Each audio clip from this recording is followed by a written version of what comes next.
Welcome to Vineland High School Football 2017. Vineland High is at Silver Eagle Stadium tonight to face the Eagles of Egg Harbor, and they are 0-2. It's a beautiful night here. We're having a little static, but I'll keep going. And we also have a booth full of knowledgeable football people. We have the radio station with us. We have the return of Tom McGirt, who was with Vineland for many years, and we're glad to see him back covering Vineland High football. I was not here last week, and my partner, Rich Scarpa, who will do the play-by-play, had a fabulous time at Cherry Hill. They gave him all kind of royal treatment up there. Yeah, I got to sit in an end zone and look through 23 players to find the next one coming in. It was a rough go. Vineland captain's out on the field right now. For Vineland coming in at 2-0, it's Coach Russo in his 5th season at 18-24.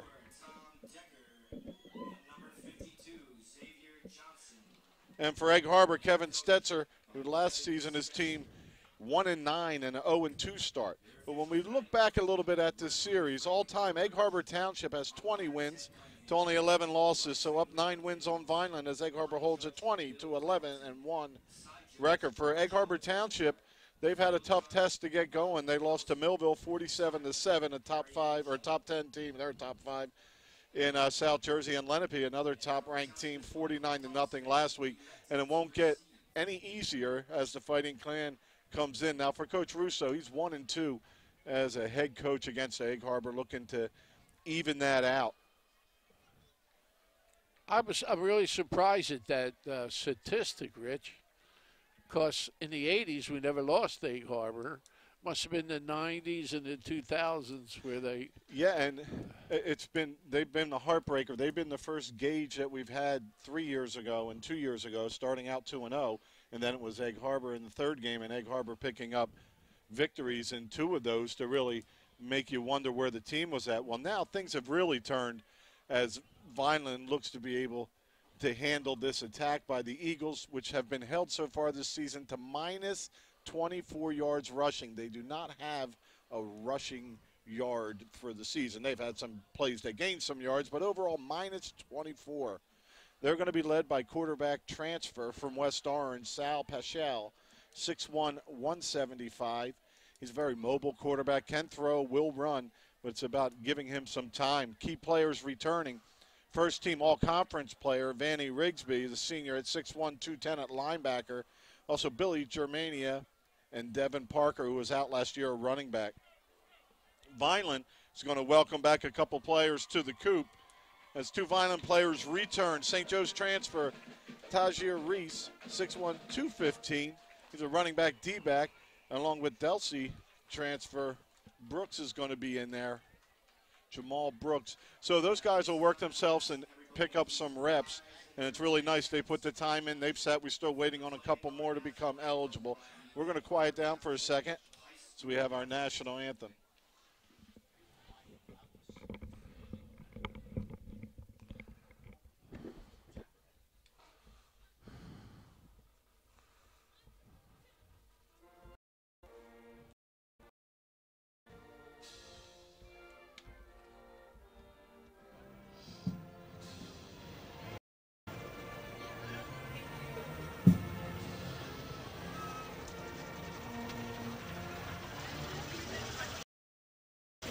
Peace.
Rich, Egg Harbor is going to get the ball first. So Vineland will get it in the second half. Egg Harbor going to that offense first. And, Coach, a little look at what's happened so far with Vineland. We know a lot of different people touching and running the ball. But as a team, Vineland, 55 rushing attempts for 561 yards. They're averaging 10.2 yards a carry in the early going. And over 280 yards rushing is their average a game with 10 touchdowns. On the other side, they've yielded 230 yards on 81 attempts. So the defense is giving up 2.2 yards a carry. So the rushing attack has been there for Vineland as they've yielded 2 rushing touchdowns to the 10 that they've scored. Passing, Pacheco, 14 for 21 for 287 yards, completing 67% of his passes and averaging over 20 yards per reception. The receivers on the team, Reyes and Tyreen Powell both with 4. Reyes with 86 yards, Powell with 44, and right behind J.P. Garcia with his 3 receptions. Is the young man that got hurt opening game, John? Yeah, he played last week. And he did play? Yeah, it was a bruise on the leg. It was a little questionable because the way he landed, we were worried about something more. But he was back in. I like that. Played well last. I like him. I like those kids that just hustle. And last year in the Millville game, he stepped in and really. Rich, this should be a good night for you. Yeah, we're going to hopefully see a lot of different numbers jumping around. And kicking off is Robert Epps. Every kick has gotten better and better this season. Yeah. Also a few new players added to the roster for tonight. And if you happen to be like me when you're home watching, we'll give you those roster changes in a little bit. This is a low squib kick going to be dropped on right at the 33-yard line where Egg Harbor will take over. Also, 4 players added to the roster tonight. Congratulations on dressing tonight. 44, Devon Moore. He's a junior linebacker. 45, Nazir Butler. He's a freshman linebacker. 50, George Robinson, a junior linebacker. And freshman defensive tackle DeMarcus Rivers is that big nose tackle we talked about earlier in the year that he was pushing for some varsity time till Jones anchored that. You got to look at that up first. To the top of the screen, 75 alone down to the bottom into Vineland with their 3-3 stack formation.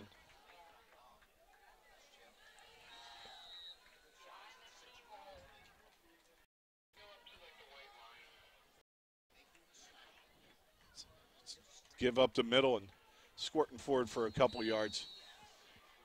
Nice tackle on the play. Rich, we've got 8 people in the box. They're daring you to throw the ball against when you got 8 people in the box. So we'll see how the night goes. We'll see if Coach Stetzer decides to take some of the protection away and spread out and make Vineland thin that out. But their formation is tight, so they're going to have a lot in there.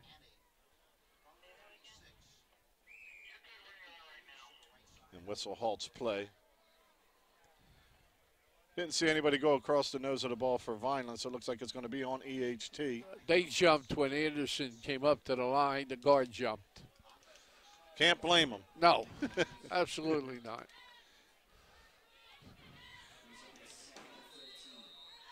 So second and double stick, 2nd and 13.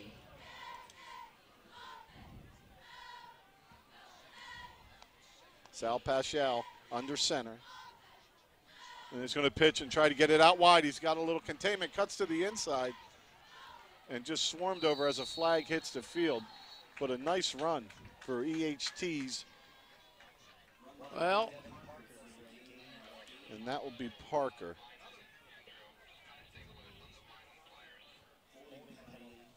It's just a game, Rich. I heard it on the TV the other night, and I'll remember who the announcer was, but he was really great. That the leading rusher and total yards will be the refs. Hey, let me tell you, he added them up, and it was pretty close. What do we have? 3 plays, 2 flags, right? Yeah, and that's a undisciplined start there, and exactly what you don't want if you're EHT. So 2nd and 21. Quick kick. Wait till 3rd down, and we can sneak that in. Joel Diaz, the fullback position. And back to pass. Pressure. Flings it out and bobble, but not able to come up with the reception, so it's going to be 3rd and 21. Paschal does a nice job buying a little time and getting rid of it, but that wasn't going to go for many yards anyway, as Vineland's defense is there waiting. Now, as soon as he bobbled the ball, the pursuit came, and he was dead in the water. Defensive backs, Pacheco, Shelton, J.P. Garcia. How did Shelton look last week? Oh, really good, Coach. And Taji Reese that we talked about earlier, number 3.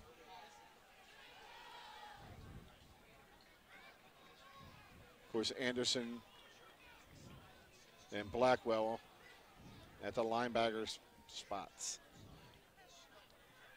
It's a swing pass. It's complete. Getting to the outside, using a stiff arm, turning up the sidelines before he's bumped out. Nice gain on the play of about 17 or 18. About 3 yards short, Rich. Rigby does a real nice job after the catch, getting inside those blocks, and just when you thought he may not have the wheels to get the edge, he did. But 4th down and 3 for Egg Harbor. Nah, he's not going for it. I guess when you're 0-2, though, you got nothing to lose. It's one way to keep the Vineland offensive numbers down. In watching the punting game, though, the punts are averaging about 30 yards for Egg Harbor. You know, there's a couple really good ones in there without big rolls, but for the most part. He's going to draw them off.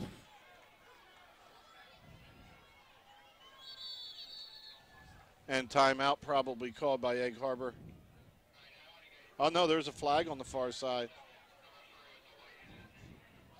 No, it's warning. A sideline warning. Sideline warning. How about that?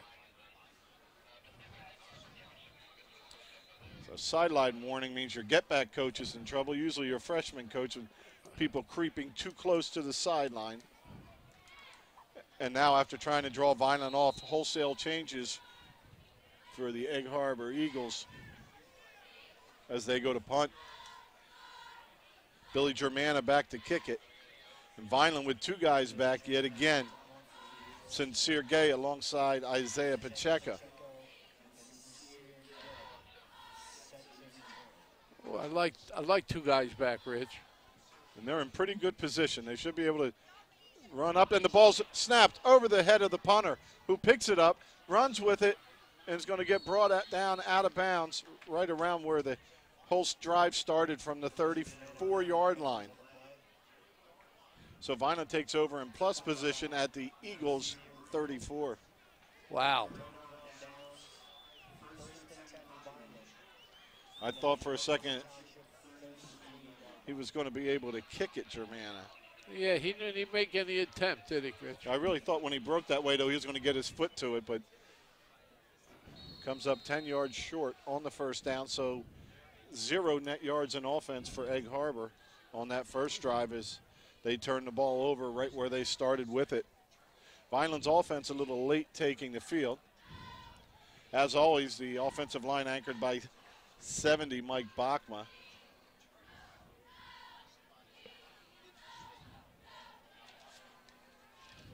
With Pacheco back to throw. He's got Reese out to the left. Ball is loose on the ground. They're ruling incomplete pass.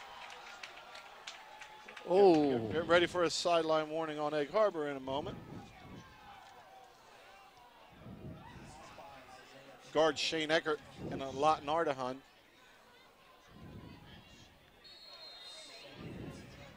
Noah Sanzalone and Tim Jones at the tackle spots.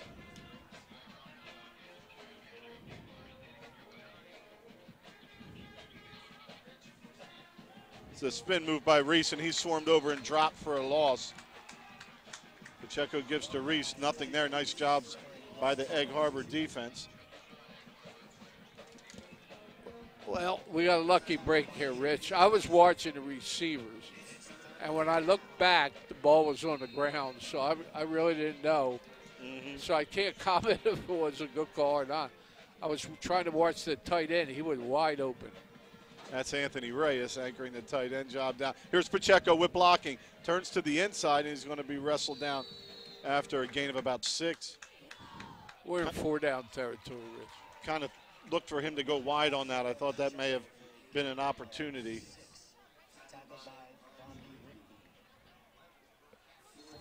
So Vineland's going to go for it on 4th and 6. Right. They're right at the 29-yard line of the Eagles.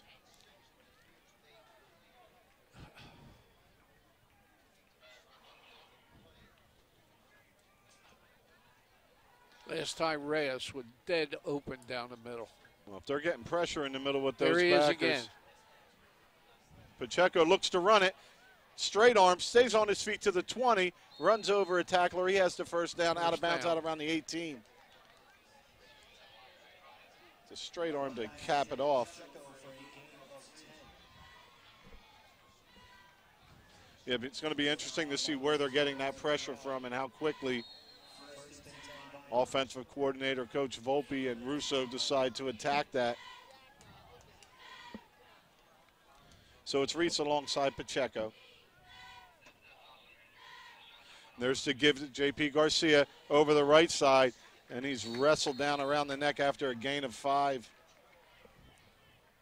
Nice tackle by Rigsby. You know what I like about that young man, Rich? He's always in full motion. He's going. There's no stop, start. He's going to get all he can. Yeah, and he's going to finish heading up the field.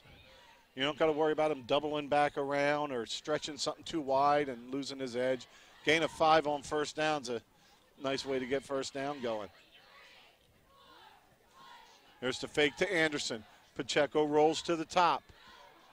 He's getting hit, spins away, and wrestled down for a loss of about 6. So Egg Harbor all over the field. So Rigby makes the sack with some help. So Rigby 2 plays in a row. Yeah. And I guess that's why he was all conference last year.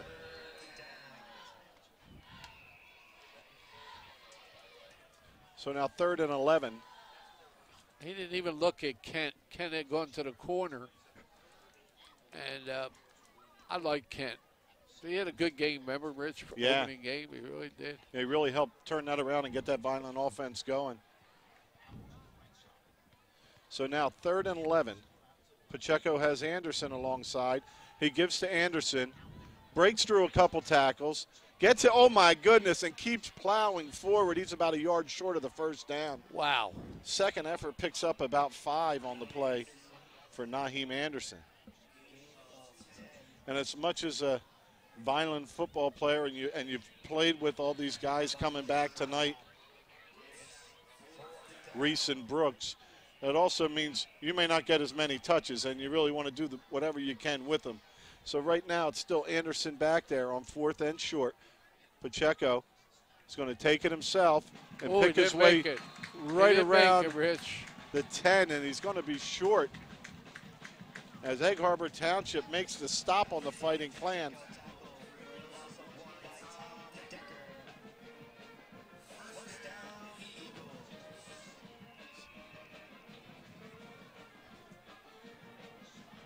So Pacheco just not able to get it going on that one. But back in their own end. I was surprised he kept the ball with Anderson back here. Yeah, he was, looked like he was going to get there, and just a nice job by that defense swarming on him.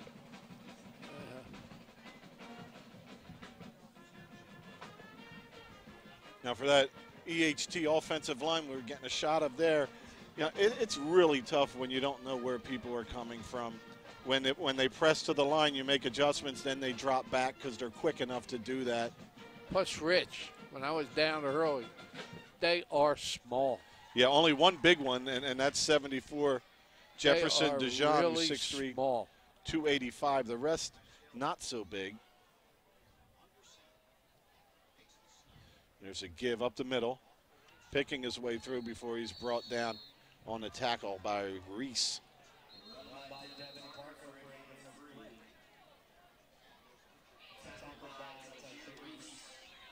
We have a Vineland player down, Rich.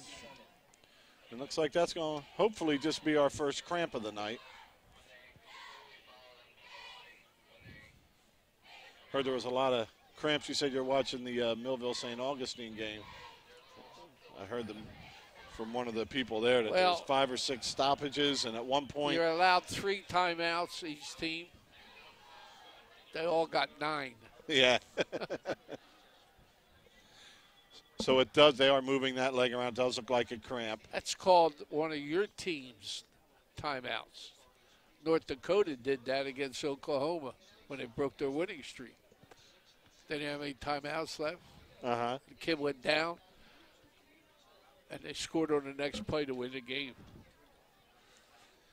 I remember one game in Bridgeton where 4 of your players went down all at once trying to stop a clock. The refs didn't buy it, though. They changed that rule, you know. If you go down in the last minute, they run 10 seconds off. Yeah. Who is that, Rich? I can't tell. That's A.J. Cheney, the junior. 5'10", 240. He's a tackle, defensive tackle. Cheney's been getting a little more time each week, as Vineland has a nice rotation of those defensive linemen.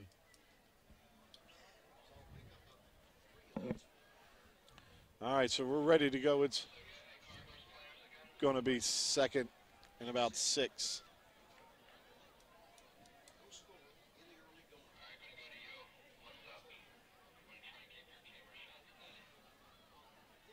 Pacheco's, he's over on the left side. First time I saw him play the left side, Rich. He's usually the right corner. Tight formation for the Eagles. Flag hits the field again. So far, it's been 2 false starts on EHT, no offsides on Vineland. Let's see if that trend continues. And it is. So EHT going to move back in, back to their negative yards. You can't win this way, Rich. You can't even stay in a ball game this way. Yeah, your defense just made a really nice stop to get you the ball back. And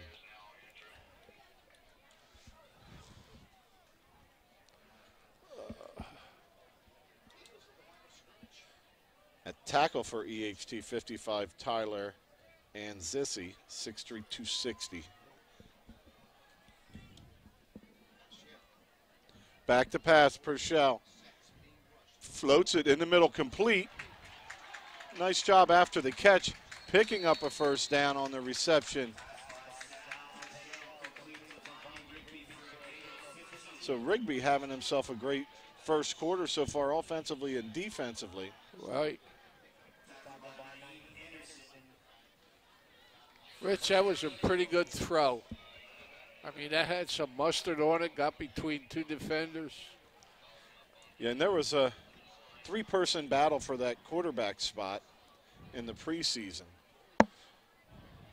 And he won the spot. And he has a nice patience in the pocket, buys himself some time, can move a little bit.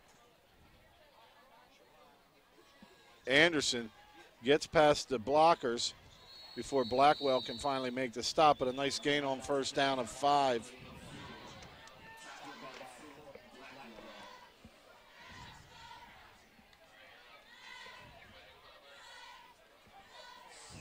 So we mentioned pregame, Parker, running back for EHT that was out all last season. They expected a lot from him last year and lost him. Now as they try to get this ground attack underway, could see a lot more of Parker.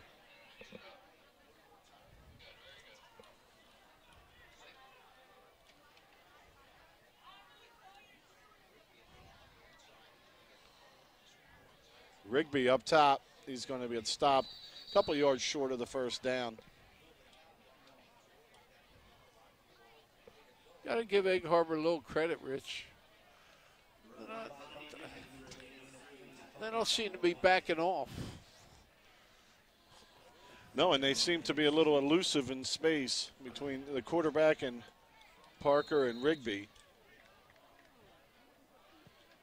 A lot of agility. Had a couple good plays. That stand, 4th and 1, was a pretty good football stand. So Ardahan in at nose now. We're coming with the kitchen sink. Here we come. Told you. Pressure. Hit. Oh. And a little early. The officials say Shelton got there a little early. I hate to agree with the officials, but that wasn't a bad call. Yeah, bang, bang. Not an egregious foul, just a little early. Surprised that ball didn't get tipped with all the pressure that Pichelle was under. That he got that ball out of there clean and free. So Egg Harbor still has the ball, and we're at 3:59 to go in the first quarter.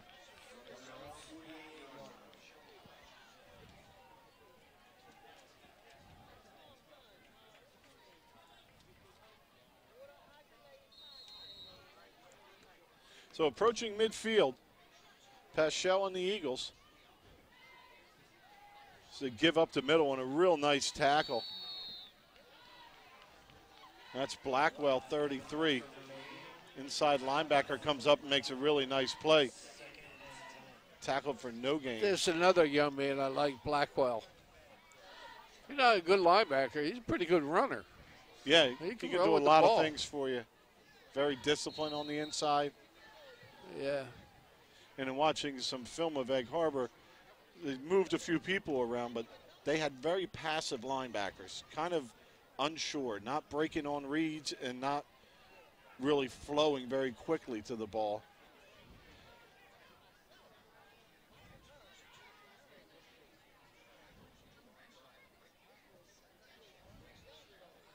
Paschal on a bootleg.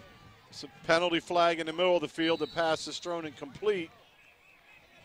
There is a flag, and I think that's going to be on Egg Harbor. Right at the 48-yard line, possibly a hold. It looked like a wrestling match broke out there. Xavier Johnson, 6', 275. Grappling with somebody on the top of the screen, so all that's going to come back, and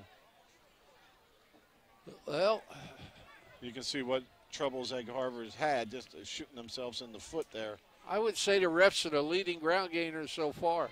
I think you're right. That last penalty was like 20 yards.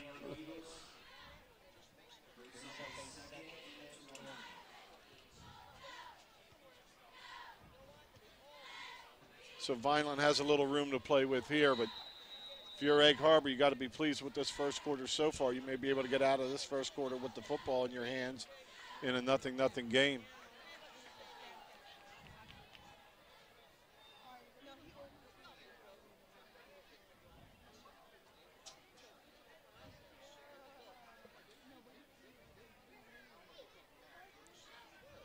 Paschal gives, picking his way nicely through the middle, and the ball's loose. No, he's still got it before he's brought down.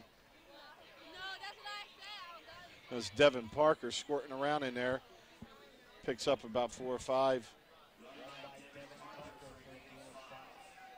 Can't get those penalties, though, Rich. That just kills any momentum you have.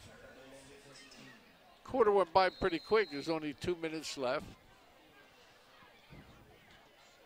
It's not exactly what I would have pictured, but no. Vineland got the ball in great field position and turned it over on downs, and Egg Harbor has been finding a way to hold on to this football. So third down here, 3rd and long. Paschal in the shotgun. 4 receivers to the top of the screen. And it's a swing pass. Nice job as another flag hits the field. Great job on the outside by Vineland's defense, and Egg Harbor player gives Noah Sansalone a shove. Most likely going to pick up 15 yards on that. On the dead ball personal foul, but there was a foul during the play also.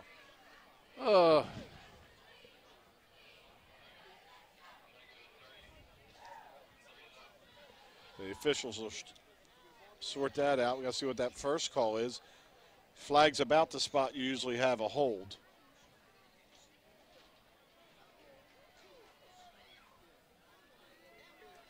So it could be 3rd and 40 if it is a hold. Okay, dead ball fouls on both sides. Okay, so no foul on the play.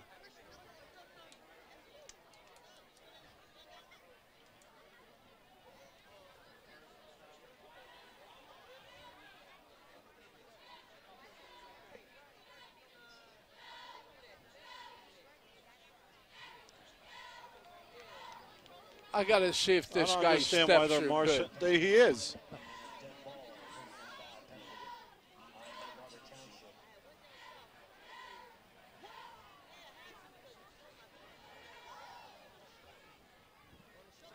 You know why they did it, Rich? There was a Dead ball. Dead ball. So why are you going to walk one way to walk the same amount of steps You walk back? that ball fouls off. Well, that seems utterly ridiculous to have to go through that, doesn't it? I'm not, For real, though. I'm not arguing with you, but That's like it's. You know what I mean? and we gained 3 yards. So third. Guy third steps were bad. Yeah, he got tired walking back. 3rd and 15.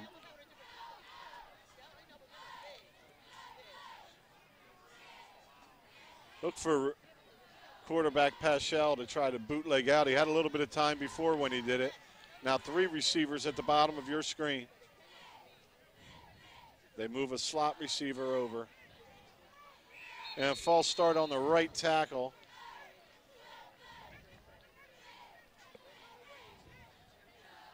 So that's the 4th procedure foul or false start on Egg Harbor. We're at 1:10 to go, and may have had as many penalties as plays. Vineland sidelines and crowd packed. Bleachers full. Fans starting to ring the side of the field there. As Vineland's traveled well, trying to take a look at this top 10 South Jersey team in the hunt for a sectional title, and it's been a slow get-go early on here, but 3rd down and long, 3rd and 20 for the Eagles. Vineland looking to get it back. Swing pass out to Rigby. He tries to get outside, and Reese puts his arm out and drags him down. We got away with one there. Woo!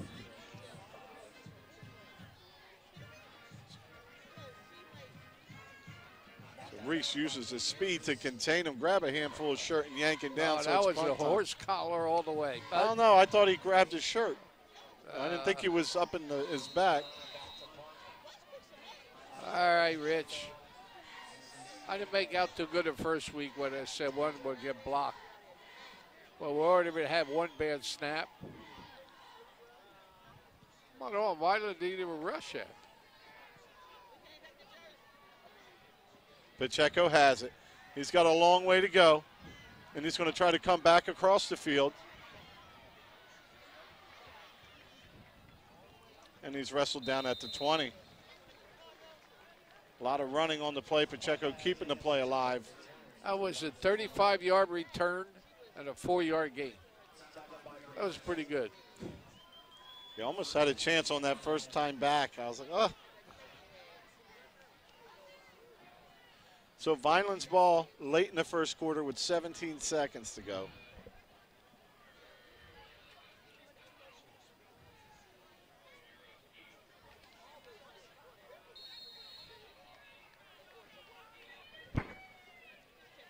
So probably one play here for the Fighting Clan.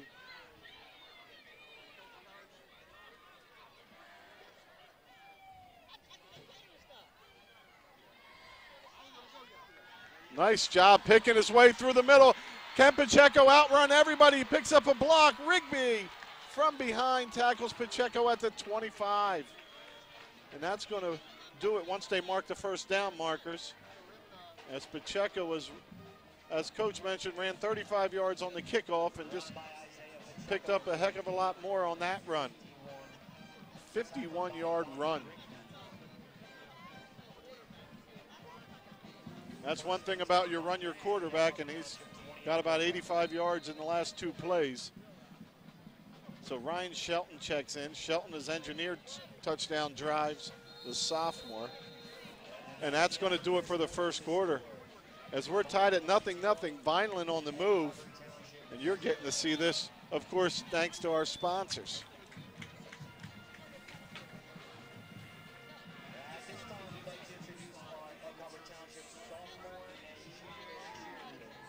The Vineland football team and Red and Gray Gridiron Club would like to thank the following proud sponsors for their support of Vineland football this season.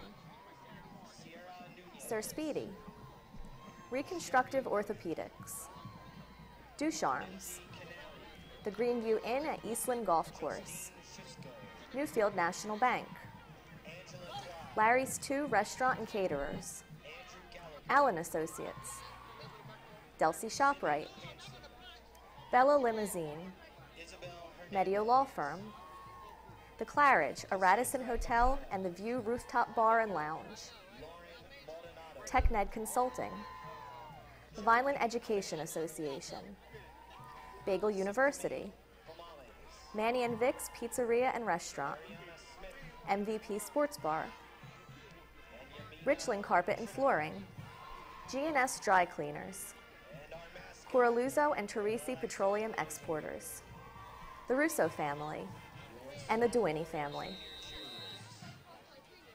And of course, as always, thank you very much. Vineland trying to get in the end zone. Shelton gets up the middle to Anderson, who spins and comes forward for a gain of about 8. It's a very humid and muggy night, although the temperature is going to drop quick. I saw at the end of the game time it's going to be about 68, 69, so it's going to cool off quick. The second half shouldn't be as muggy, but it was muggy and hot down on the field before the game. We've had one player with cramps so far, and it's just really zapping some of the life. But Rigby certainly had some in his feet to catch up with Pacheco to make a touchdown-saving tackle, 2nd and short. Shelton still in at quarterback.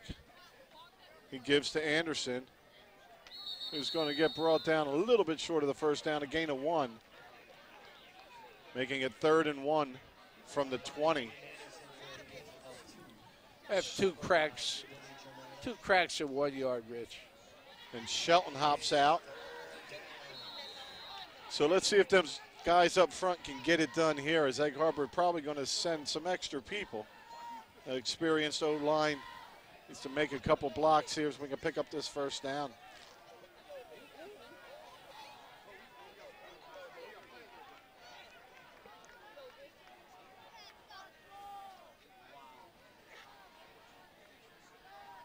Fake to Garcia. Pacheco through the middle.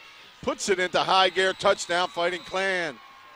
10:30 to go in the first half. A 20-yard run by Pacheco gets in the end zone. So Vineland with a 3rd and 1 from the 20. Pacheco fakes the give and takes it himself in the end zone for the score. So Pacheco with about 70 yards plus on that drive.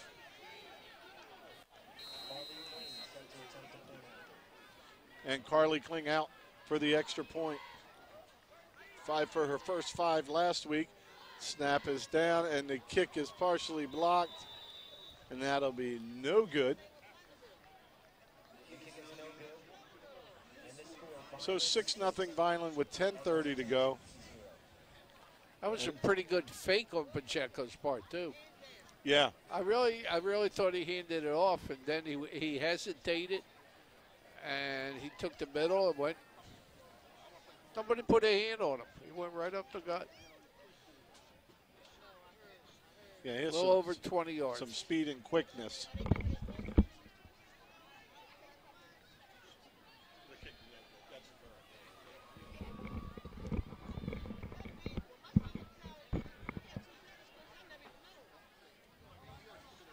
Well, Coach, that's a little more like it. Yep. We've got to see the defense for a while, but really hard to get any rhythm going for Egg Harbor's offense or Vineland's defense with all those penalties. Rich, that was only the 2nd time we had the ball.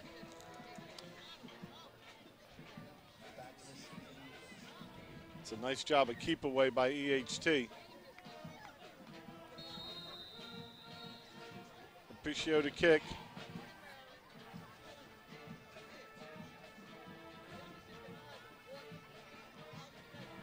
He just slings it down. It's going to roll past. Down inside to the 8. Makes the first man miss, and a great tackle on the play by Blakely, number 7, who does his job as that outside contain and makes the tackle on King. That's a nice open field tackle there, Coach. Yeah.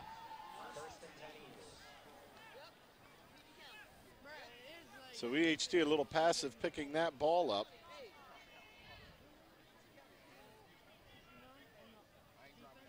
And it cost them as they're starting back at their own 19. That quick kick pushed them back to the 15. Or is it, I got the wrong one? No, it's at the 14. You're right, Coach. You got the right one.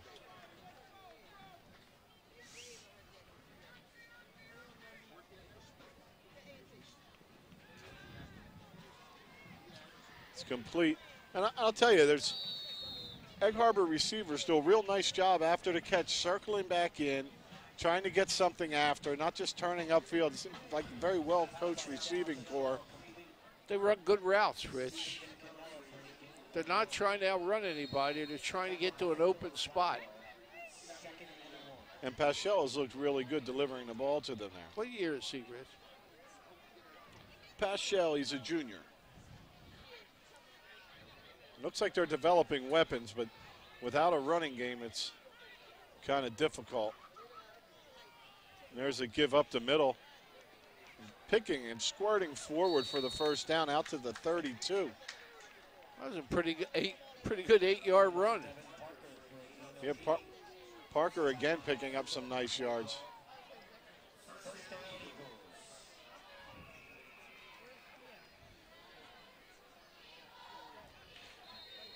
You know, Vineland right now lacking a little of that enthusiasm and life on there. I mean, they're playing it well, but it's just a little flat. Paschal throws, open receiver at the 40. Hit and drop down, and we have another flag.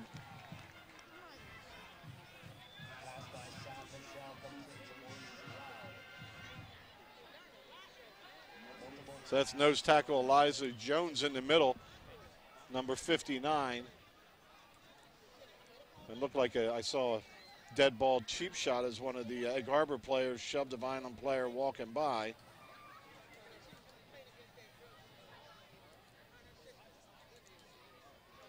So I think there's going to be at least one on Egg Harbor as the officials confer.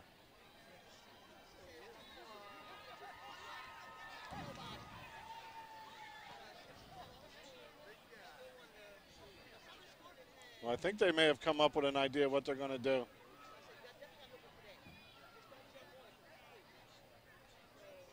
Very good. So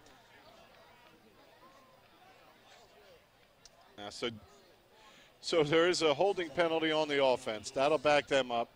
And then, as Coach likes so much, 2 dead ball personal fouls. So we're going to watch the officials Shante up and back on the field like a catwalk, a little 15-yard scamper to get back to where he started from. But the holding penalty will be marked off first. So it will put Egg Harbor behind the sticks.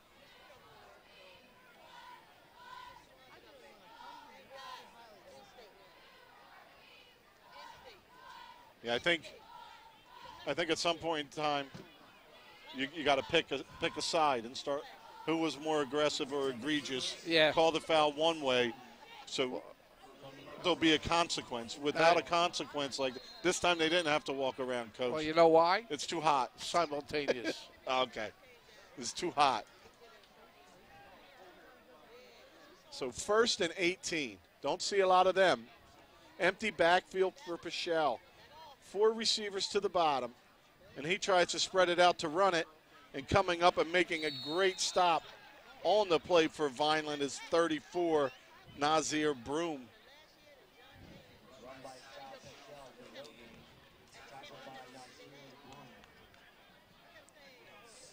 Nazir Broom has 80 yards rushing on the season also with a touchdown. That long run last week, about 60 yards. They took Sheldon out of the secondary. And he's back there, Coach. Oh, yeah, he's on this side, isn't he? I was looking on the other side. Jamal Brooks down at the bottom of the screen, and weird-looking snap there. Brooks in his first game, number 9 at the bottom for Vineland. The Delsey transfer locked up on the outside. Well, I'll tell you what, Coach, the way they shoot themselves in the foot, it kind of reminds me of the old days when we did football games for Vineland. Yeah. You know, it's all of a sudden after a real strong season last season, like, you forget how recent that was us. Because they've made plays, but these penalties are just... Woo, they're brutal. We have to ask McGurk what the total yardage is. Pichel to throw. It's covered. Great on the outside. He's looking for a little late place to throw, and he's wrestled and slung down by Shelton, who makes a sack for a big loss on the play. Shelton on a blitz from the outside are locked up, and boy, just a great job with the 3 receivers. Vineland, they were on all 3 receivers. Pichel had nowhere to go. They never let him off the line of scrimmage. Just outstanding.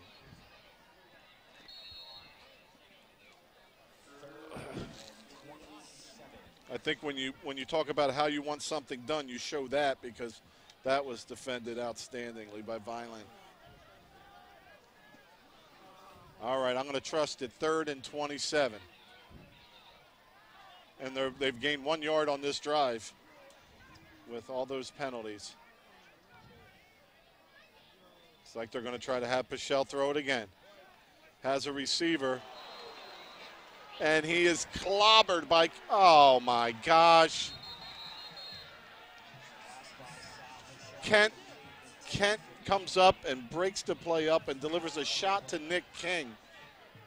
Totally clean play. His helmet flies off, and now, because he didn't have it buckled tight, is there going to be a foul on Vineland?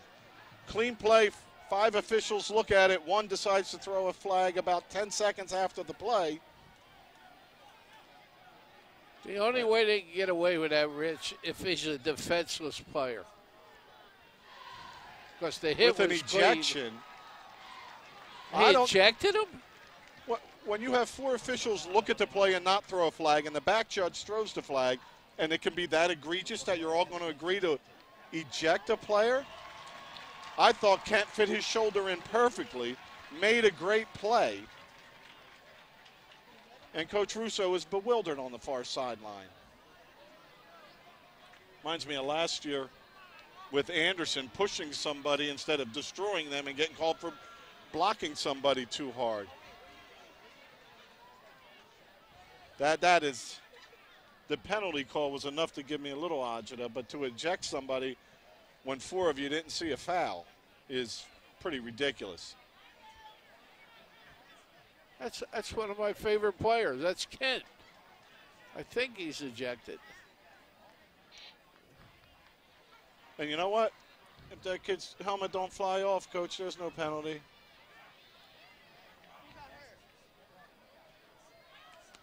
So,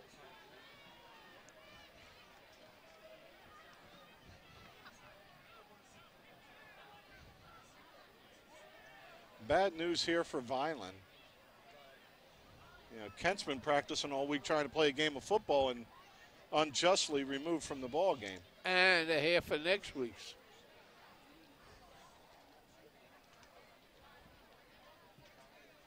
So the coaches are trying to sort this out. We have 6:46 to go in the first half.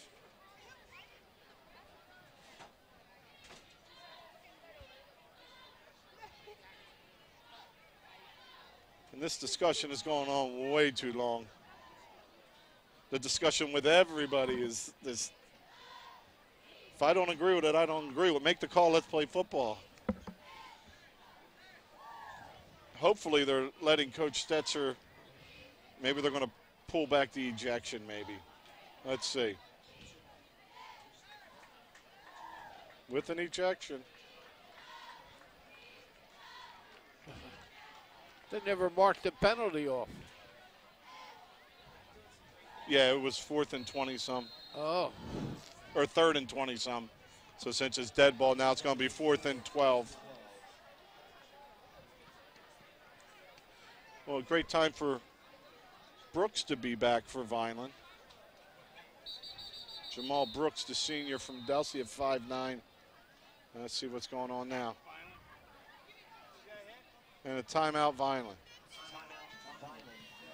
I guess that 10-minute discussion wasn't enough. Maybe Coach Russo wants to get in the officials' ear again, but I'll tell you what, for me, though, that play will be a highlight reel hit that was delivered by Kent.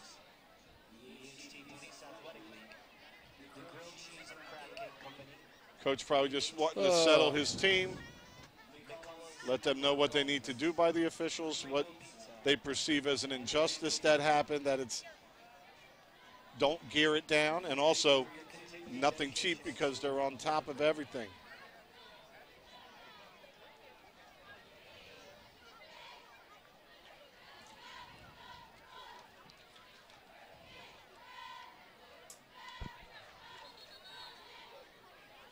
I think they're about ready to get going again.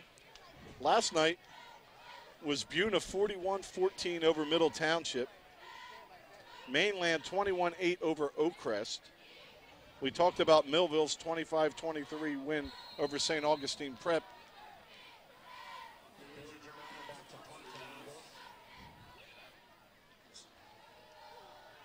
Germana's bag Shanked kick. it, Rich. It's going to go out of bounds. That punt's going to go 15 yards. So Vineland's going to start in EHT territory with 6:39 to go, holding a 6-0 lead.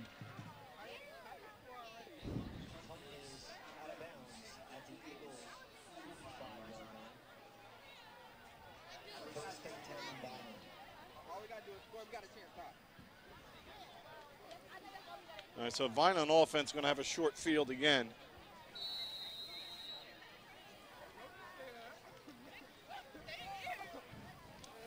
Go right for the jugular, Rich. Throw the deep one. And Shelton in at quarterback. Powell, a wide receiver at the bottom. 3 receivers up top. Lead one is tight end.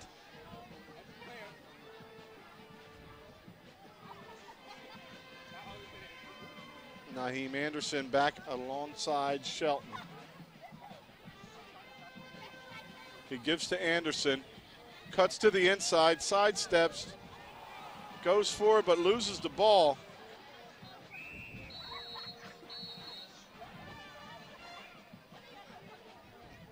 And Vineland has it as Sansalone picks it up from the ground.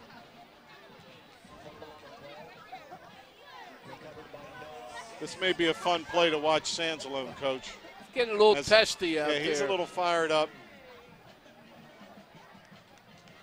Last week we counted 4 or 5 pancake blocks by Sansalone. He was very dominant up front.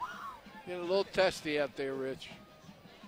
The defender Well, you play a play and there's a flag.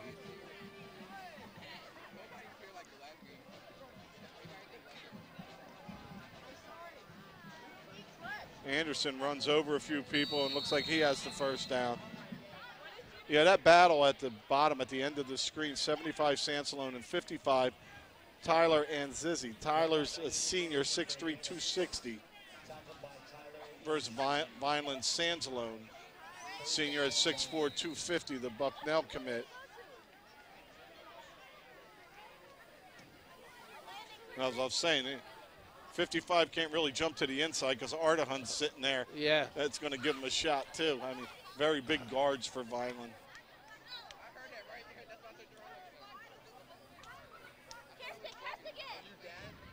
So nice having that continuity up front. Now what are we stopping for? Anderson was walking over to Coach Russo. Timeout Vineland. Whew.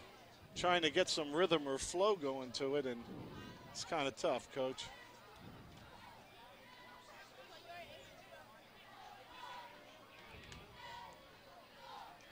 Plenty of time to score, Rich. 5:14 to go. Egg Harbor's coaches have to be thrilled with what's happening right now. They're only down 6. And the offenses move the ball during their plays, but then their penalties take them back to before where they started Maybe from. Tom will let us know how many penalties.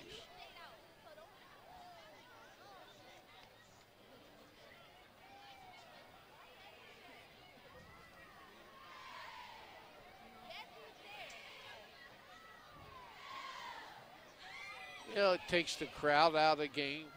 The announcers. It just.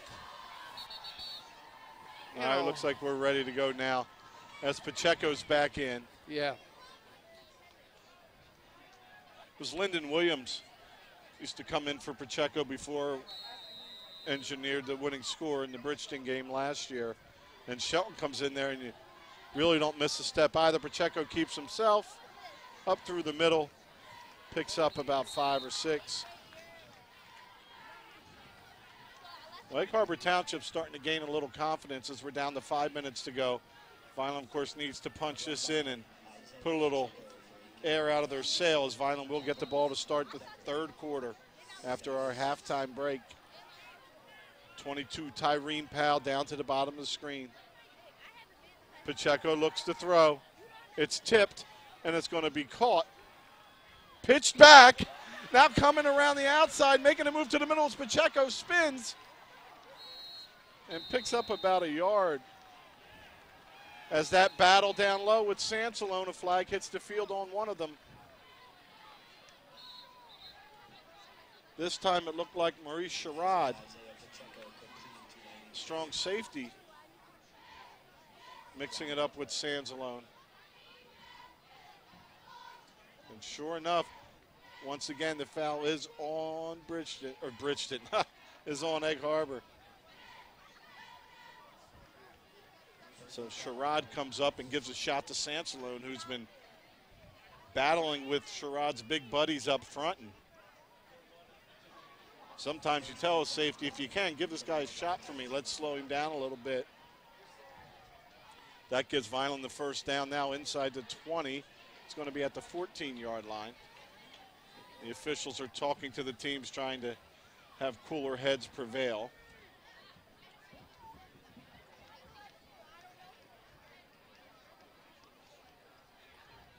That's a little late, Rich, after 1, 2, 3, 4, at least five. At least 5. Yeah. Probably 7, but at least 5. And it's Reese alongside Pacheco. Pacheco to throw. Fires an out pattern for Powell, who stumbled coming out of his break. Good coverage on the play.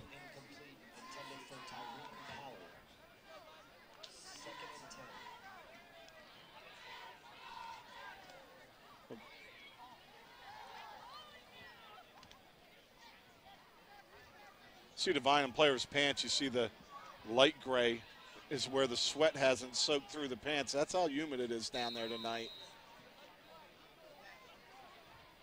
And there's just no way to really break your sweat. So 2nd and 10. Pacheco spins himself in the middle, but he trips over a leg and is going to be brought down after a short gain. 4 minutes and 7 seconds and running.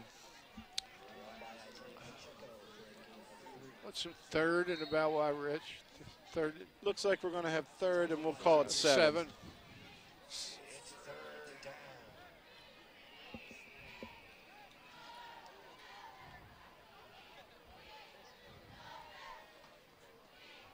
Reese and Pacheco in the backfield. Pacheco to throw. Hits J.P. Garcia, who shuffles through the middle, squares his shoulders, heads upfield, and he's going to be close to a first down, but about a yard short. Good job after the catch by Garcia. Makes a few guys miss. And as you talked about him running before, shoulder square at the end of that run to pick up everything he can.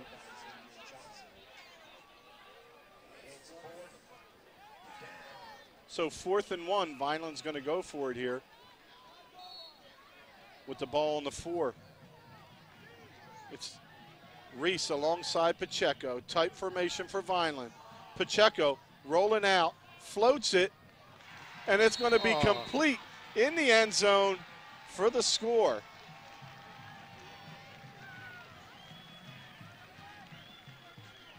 Nice job waiting for that play to develop as Javier Santana is going to pull the Pacheco pass in. That's Javi Santana. Was involved a lot last week, and this week just kept his pattern alive. Gave Pacheco an option and very small window to get that into. But Pacheco fits it, and Santana catches it. And now Vineland's going to go for 2 to try to make it 14-0 as we have 2:50 to go here in the second quarter. Pacheco fakes, takes it himself. He's getting strung out to the outside and gets it over with the lunge in the end zone.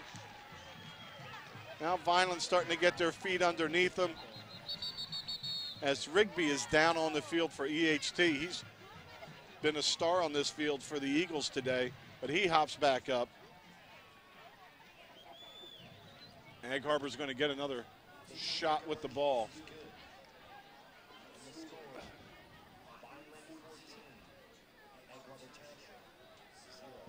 See, only in high school that's a touchdown. You know that. Why is that? Because the ball breaks the plane. In college, watch the college games. If the knee goes down, don't matter where the ball is. It's where the knee goes down. Oh, okay. So that's pretty weird. So that high school and the pros are where the ball is when the knee's down. Yep. College is where the knee went down. Goes down. Oh, I didn't know that. Yeah. Very interesting. Today there was 3 or 4 calls where the guy knee was down and the ball was over, but they put it on the. Oh, neat. I learned something new today.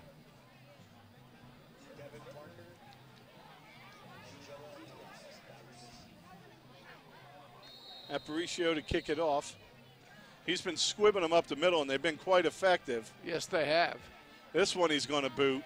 And that leg's getting stronger and stronger as that one comes down to the 10. Looking for somewhere to go up the middle and bringing it back to the 25. Oh, no. Oh, my goodness. And that's going to be on Vineland and possibly another ejection. Vineland can't afford that one.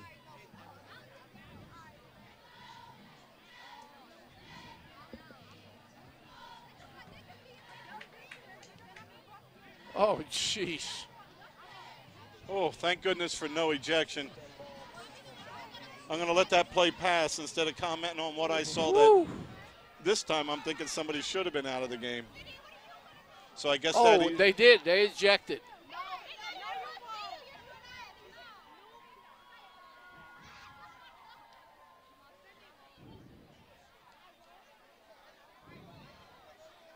Did you see an ejection? Yeah. Symbol? He didn't do it when he made the call the first time.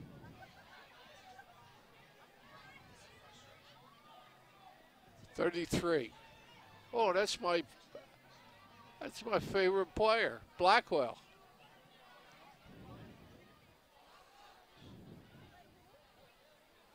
So letting Coach Russo know officially when he made the call, he didn't signal an ejection, just for the 3rd or 4th time offsetting personal fouls. Wow.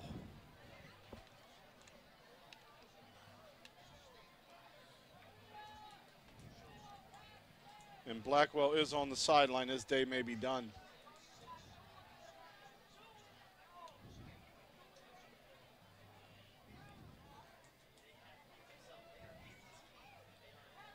So Vineland losing a defensive back and a linebacker.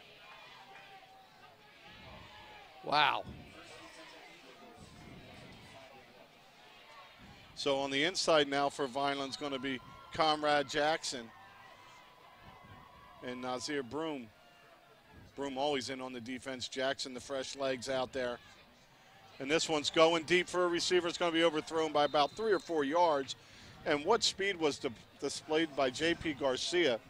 Receiver had about 4 yards on him, and all of a sudden at the end, he closed that down in a hurry. Talking to the coaches, we talk about Garcia and the way he plays football and how thrilled they are with him. But the other thing is they believe he may be their best cover guy. It's just the mismatches in height, but you saw there how quickly he closed. So 2nd and 10, ball on EHT zone 25. With the incompletion, there's 2:43 to go. There's a draw up the middle, and not much there as Ardahan rolls over the ball carrier, and his helmet flies off. Also in on the tackle for Vineland was Nazir Broom.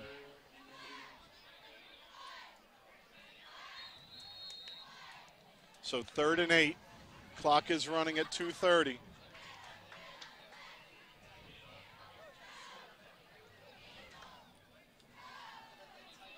EHT not in a hurry, not wanting to give the ball back to Vineland with too much time on the clock if they don't convert this 3rd down.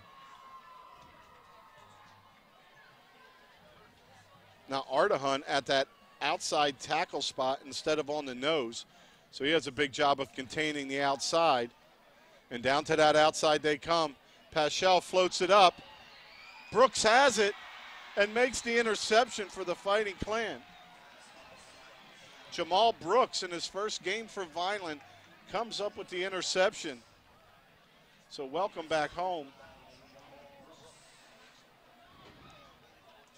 And that was better than any punt Germana has had today. So on 3rd and long, Paschal heaves it up.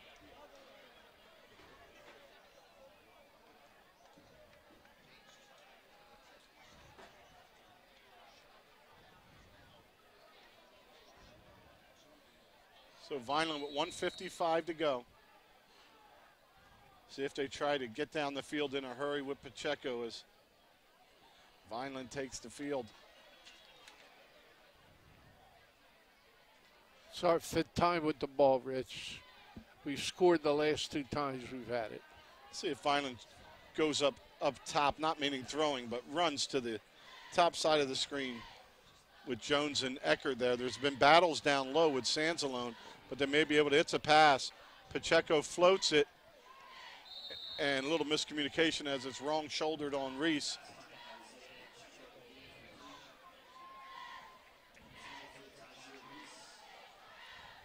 So 2nd and 10, the clock is stopped at 1:50 to go. And all the hard work Egg Harbor has put in, keeping this game tight. If Vineland pops it in the end zone here, it really is going to take a lot of wind out of their sail.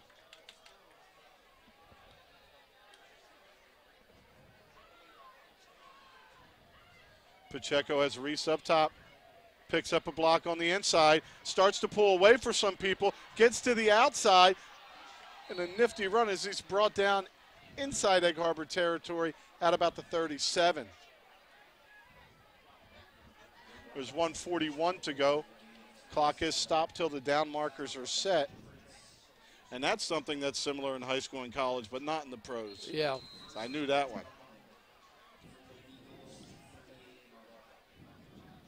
So Vineland not in a really big hurry with 1:30 to go. Plenty of time. I believe Vineland's used 2 timeouts. Tajir Reese stands alongside Pacheco. It's the fake to Reese. Pacheco rolls, buys a little time, floats it, complete. Reyes has it, gain of about 8. We're at 110. Tell you what, on defense, you see Vineland doing a nice job substituting players in and out. But on offense, not a lot of that going on. No. Now you take well, your break the running back. That's the only spot Yeah. they really Yeah, the line's been steady a and lot locked in. of people at the running back. Pacheco to throw again. Steps up, tries to get to the outside, outruns.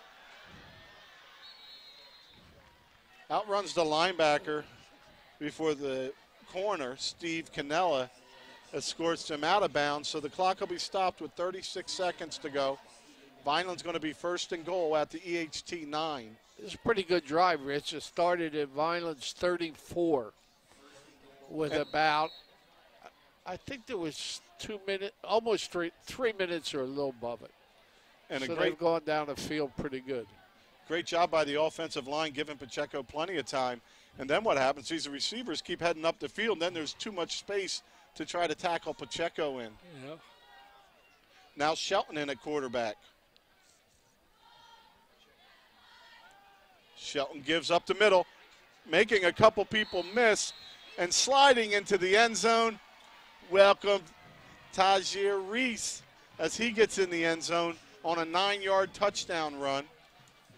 So we had the two newly eligible after transferring back home to Vineland.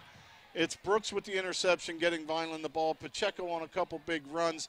And then number 3, Tajir Reese takes it in for the Fighting Clan after the give from Shelton.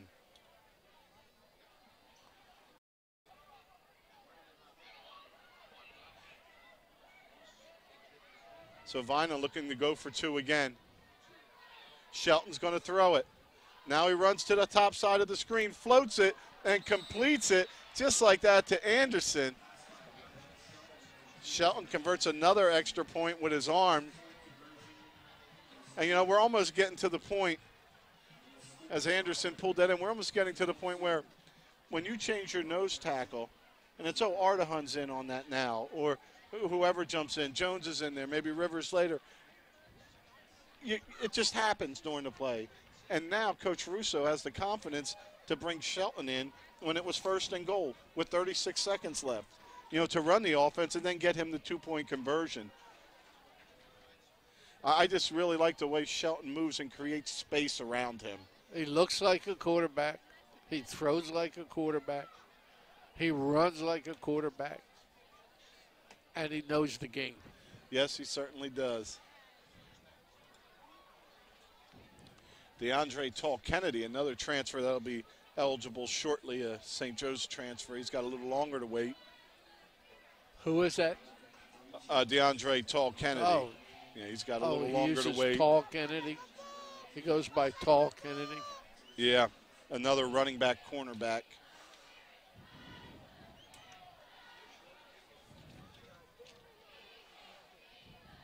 Robert Aparicio. Well, he's in the middle of the field, Rich. Well, his leg looks strong warming up. Every week it's better and better. So the officials are going to let that go. Vineland offsides by a little bit. Ball's grabbed at the 20. Spinning to the outside. Trying to outrun the defense. Makes another move trying to stay in before he's wrestled down out of bounds with 18 seconds to go. Real nice return on the play, though.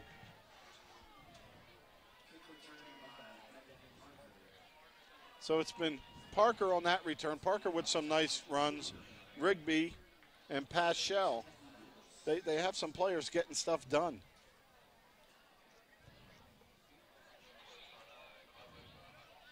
Just those penalties make it almost impossible for them. So with the arm Paschal has, look for EHT to air one out deep in the end zone. If not on first down, on second.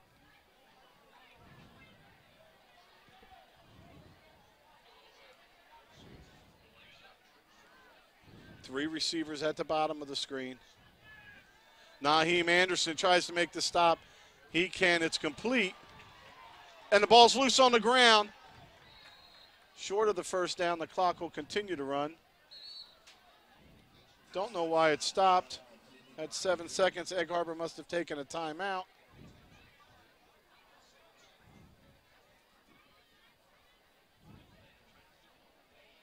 And they have. Yeah. Usually when they call timeout, they show you, and then they make the official call. But so now certainly enough arm in Paschal to make the throw from here. As we mentioned pregame, Sal Paschal showed up on the doorstep of VHD, a transfer from West Orange. Beat out two other Eagles for the starting quarterback job, and you could see why. So he has a cast to help him, but just not a big enough cast of characters. Rich has kind of been a half that we've looked good, but we haven't sustained anything. Exactly. You know, we've looked good. We've done a lot of good things, played good defense. Egg Harbor's had the ball 6 times. They have not scored.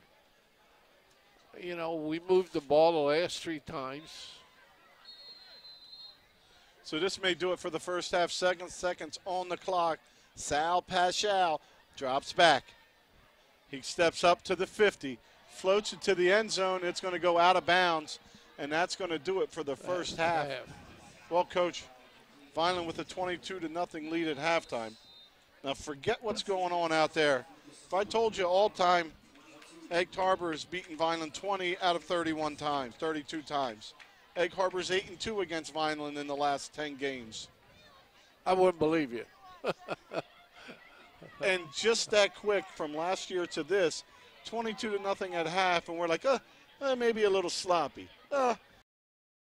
Like the expectations have changed so much. And it's great to have these expectations on the team because the team has expectations of a 5 state title. So, of course, we have them also. But nothing. Take me through it, Coach. Egg Harbor got the opening kickoff. They've had the ball 6 times, Rich. The deepest penetration was the last one they got into Vineland's territory. That's the first time that they've been in Vineland's territory. So defensively, Vineland played a heck of a half. Vineland had the ball 6 times.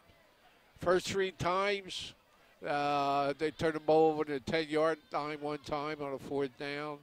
They didn't do too well, but the last 3 times, Pacheco on a 20-yard run at the 10:30 mark of the second quarter. Vineland's up 6-0. The extra point was blocked.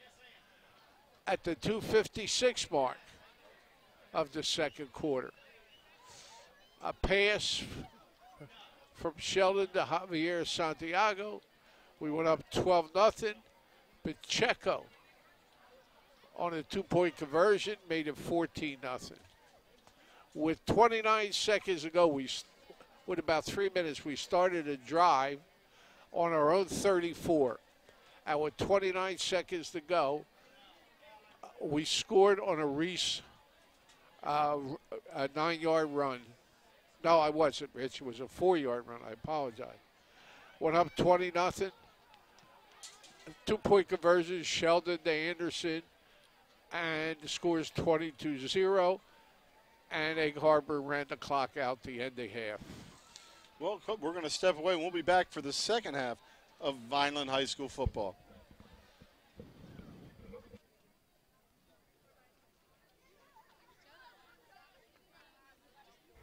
The Vineland football team and Red and Gray Gridiron Club would like to thank the following proud sponsors for their support of Vineland football this season.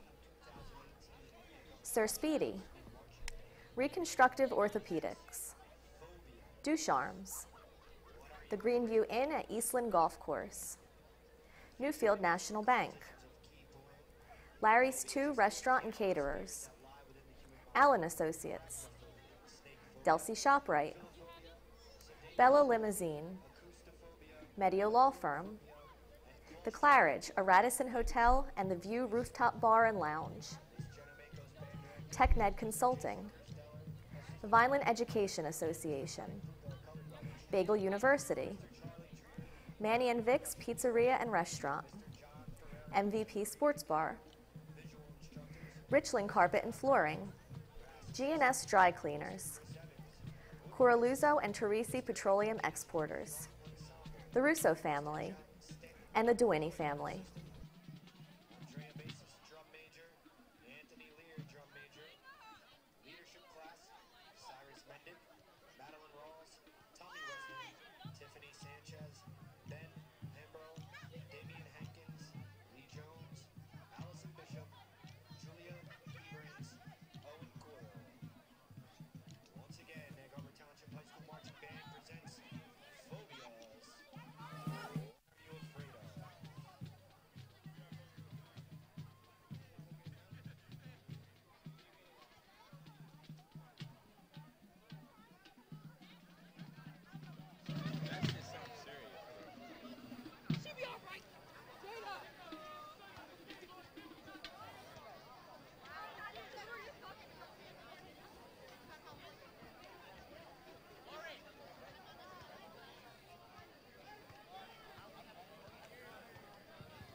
trying to say it was too soft or something? I don't know. I guess they kind of feeling themselves a little bit. They think they hot shit because they like highly ranked and shit.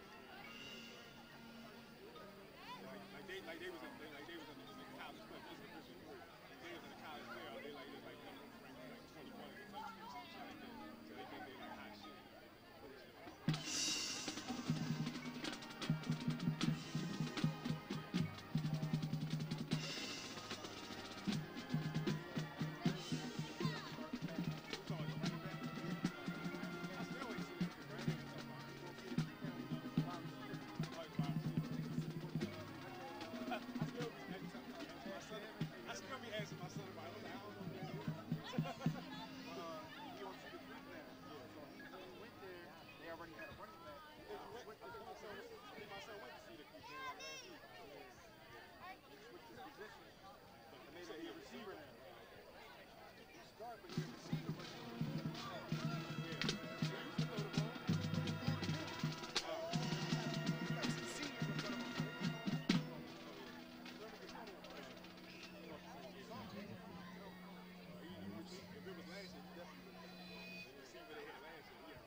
this time we'd like to announce the winner of the 50-50. $145.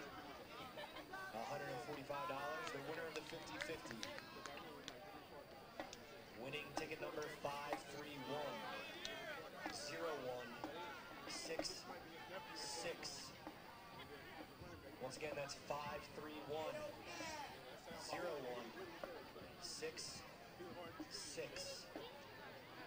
Winning ticket number for the 50-50.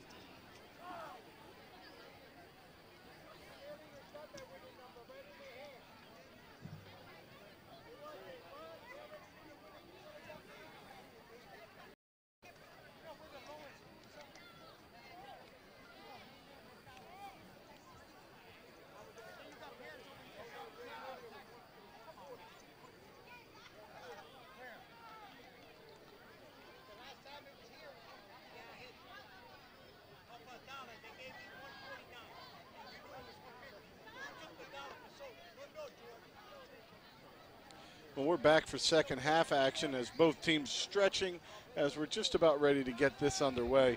You know, during the break, I had the opportunity sitting here and talking with a few people and coaching.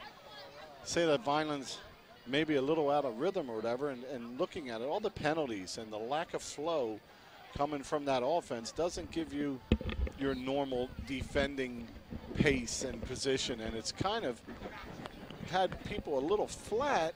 But I think it's more of a feeling than an actuality because we've had a pretty physical contest with a lot of battles all over. We've had multiple personal fouls going both ways, 2 ejections of Vineland players, 1 for a targeting penalty and 1 for a little grappling match in the middle of the field. So it's kind of been a little lack of discipline on both sides, and just resulting in a loss of manpower for Vineland. Rich, when I spoke to you, I think we're a little lethargic, and I don't know why. It just seems maybe we're thrown off because it's Saturday, not Friday. You know, who knows? But it's not that spark. You know, we saw it, Pacheco's nice 20-yard run, but Egg Harbor has kind of took our inside game and they stuffed it pretty good. Yeah. You know. Yeah, it's been tries for Vineland in that second quarter that looked well. But Egg Harbor comes up with a big stop at 4th and 1 inside the 10. You know, so that's so close to getting some points, and then you don't. But all in all, you're up 22-0 as you get ready to start this second half with the football in your hands. 2 new guys getting on the stat sheet. It's Jamal Brooks with the interception on that second-to-last possession for EHT that set Vineland up for the Taj Reese touchdown. So both new guys getting on the stat sheet. Shelton comes in for a 2-point conversion. Pacheco with some big runs. Anderson picking up positive yards. The battle up front is being won by the offensive line. And defensively, Egg Harbor stopped trying to really run the ball, Coach. I thought our defense played off. Our tackle has improved. I'll say this much. Defensively, our tackle has improved since the last few years. We used to dive and do that. But we're making some pretty sure-handed tackles. And it shows you. There's a shutout. What are we giving up this year? Not a lot of points, Rich. No, not at all. We've actually given up 14 points all in the second quarter. Or, excuse me, the third quarter. Right. So this is the quarter we've yielded some points. I was actually looking at those numbers and then jumped off the page with our points per quarter. But a hot, muggy night out there for the players and also our crew.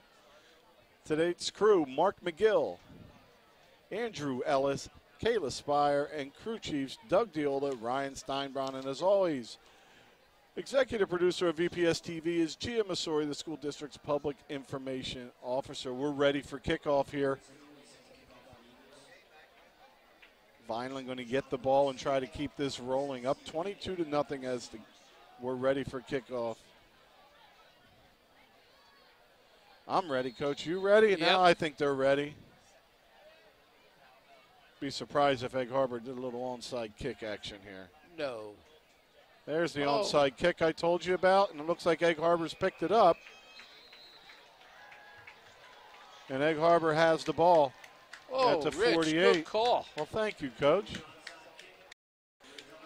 Thinking is, if you're Egg Harbor's Coach Stetzer, you're going to halftime and you're like, nothing, enter the first with all those penalties. Wheels fell off. We gave some off. We're going to onside this. We're going to get the ball. We're going to make a statement. And that's something you can rally your team around. So onside kick and recovered by EHT. So they get the ball in great starting field position at the Vineland 49. Good call, Rich. I would have never suspected that. Thing that was alarming was the Vineland players not. They didn't suspect it either. They're like, oh my gosh, this ball's rolling right near me. Like, it didn't seem like when it happened they knew how they were going to respond to it. There's a give up the middle. And squirting forward for a gain of about 7. That's Devin Parker again. If things go right, it's time for a penalty. Yeah. They gain 7 yards, so push it back 10. It'll be 2nd and 13. So Egg Harbor starts with the ball in the first half and the second half. That was a good call, Rich. I would have never suspected. Well, I'm glad they did it, and I'm glad I don't think it's going to cripple us, so we can learn from that. And it's intercepted. Goodbye. And it's a race to the end zone. Goodbye. Looks like they may get to him around the 20. No. Nip, tackle, dive, and down at the 1 is Reese with the interception. He does a nice job stretching it out, and looks like he's brought down right at the 1-yard line. So Reese steps in front of it, and just like that, Vineland's got the ball back. 1st and goal at the 1. And Reese a little gingerly coming off the field, but he seems to be okay. And also an Egg Harbor player down right around the 7-yard line, right on that out-of-bounds marker. Didn't notice him at first. So there'll be a little more of a delay. We could get this game over by 11 o'clock. So Reese and Brooks both with interceptions today.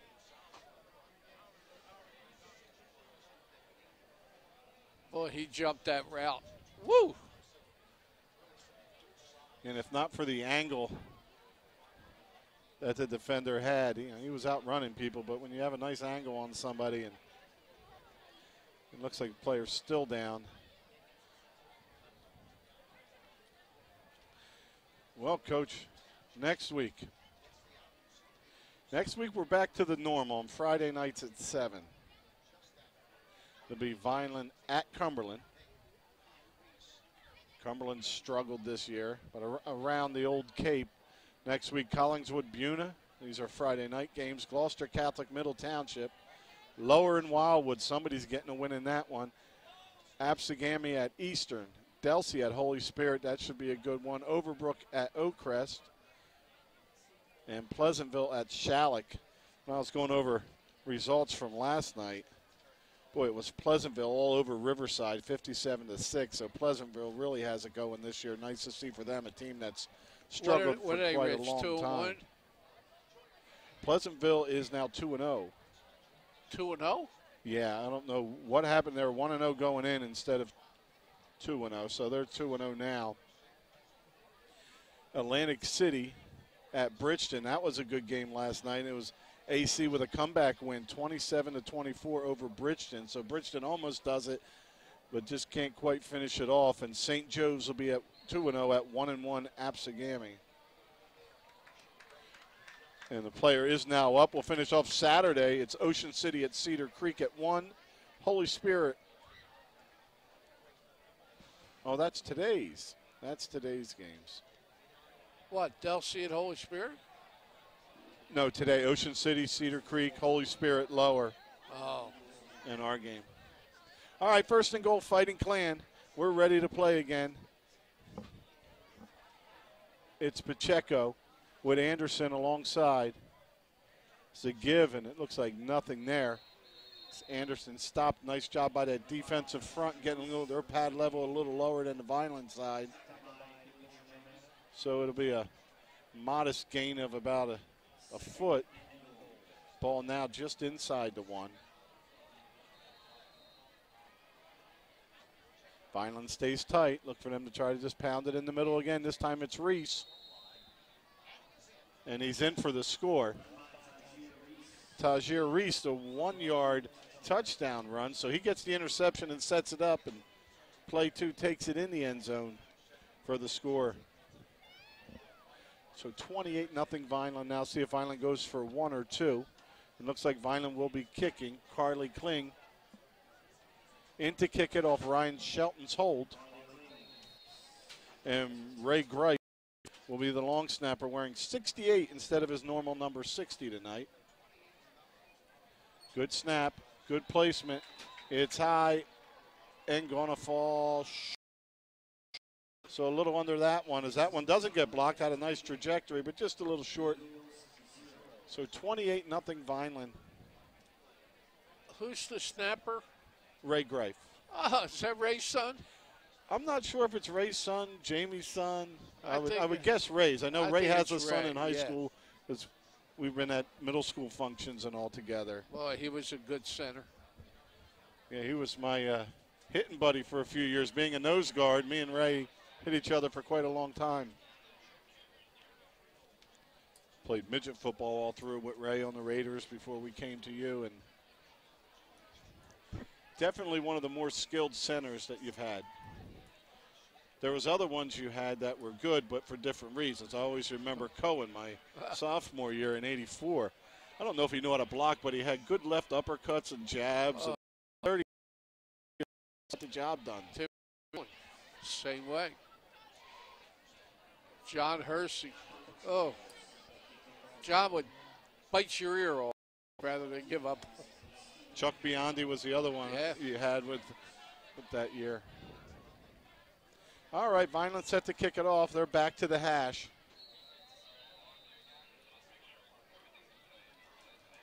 Brooks all the way at the bottom, Blakely at the top. They're to contain guys.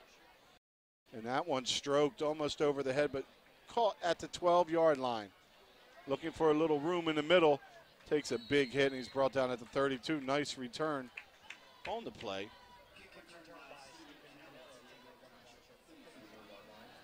Scannell did a nice job stretching that out as far as he could. 1st and 10 Eagles, 10:35.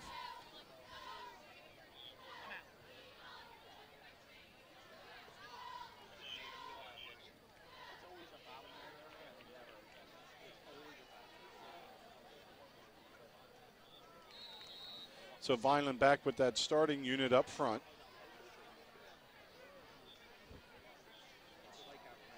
Jones, Reyes, and Sansalone. Pascal to throw. Ball is tipped but complete. And 6 defenders there to bring him down.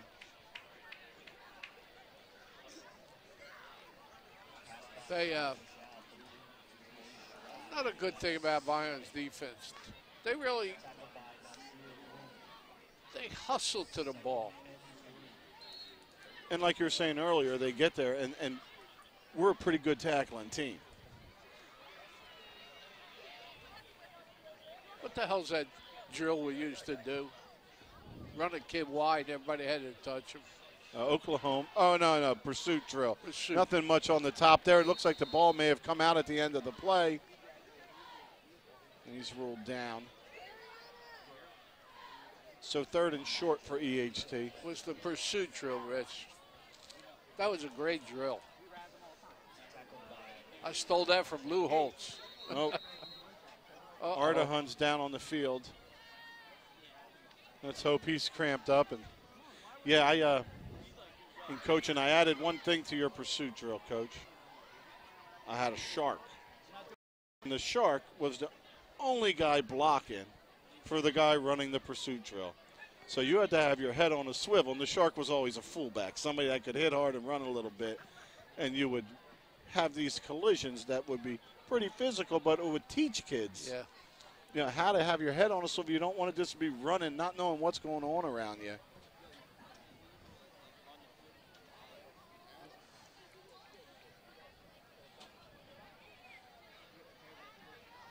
It's like a shoulder injury on the EHT player that was down for a while on the sidelines. He has his pads off and They're wrapping him up. But let's get back to this one now. We have 3rd and 4.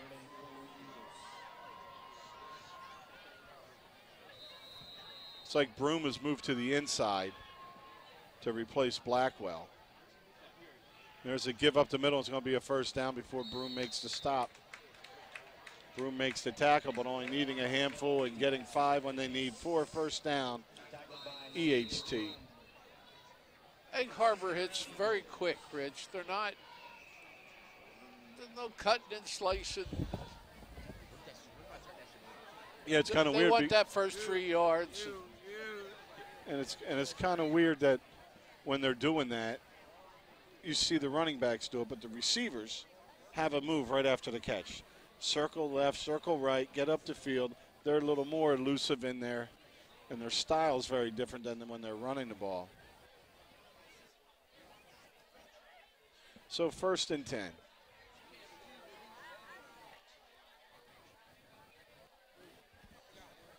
It's a bootleg. There's pressure. Peschel outruns the pressure, takes a hit and floats it up. And what an outstanding catch if he's in bounds. Oh, and a great reception by DJ Alcia. He was one of those involved in that quarterback competition and looking good at receiver with a really outstanding catch. So the Eagles are moving. They're to Vineland's 28. That was one heck of a, first of all, the heck of a move by the quarterback. Yeah, he was under running some for heavy his pressure. life. Hey, but you know what? This is good to have Vineland play a team that's going to throw the ball this much, Coach.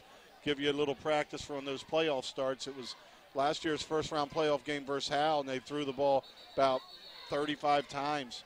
You know, something different you don't see a lot of. So Peschel providing a nice test for the Clan as another procedure call on EHT.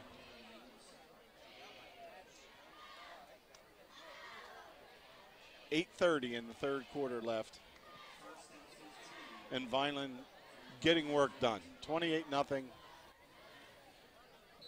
This is the most sustained drive EHT has had, and it's a big play on that reception.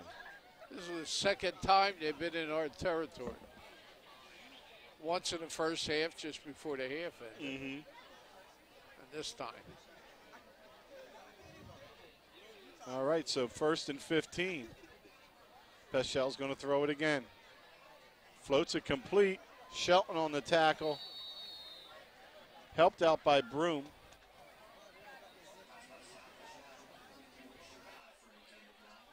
It's like a 7-on-7 drill there. They'll spread you out and make the throw underneath. Peschel looking real nice in there. Gain of 4. Looked a little bigger than that as Vineland zone coverage come up and make the nice tackle. It's that slot man that's been killing us, Rich. See, they have no one on him. See the slot? Yeah. Now they come out, but he's still inside. He's probably going to go, and the safety's got 15 yards to catch up to him as they swing it out. Here comes Shelton. Makes a move on Anderson. Before Brooks makes the tackle.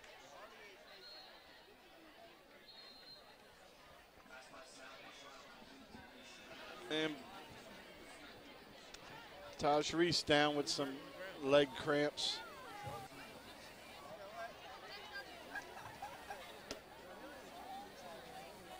Tough to fight off those cramps, Coach. Sure is. So we talked about a couple of weeks ago. So it's Vineland at Cumberland next week. We'll finish off those Saturdays. It's next Saturday, the 30th. It's Pennsville at St. Joe's, Camden at Cedar Creek, and Millville at Williamstown. So after Vineland's Cumberland game, then it's break time, as Vineland will hit their bye for going to Clearview, or having a home game with Clearview.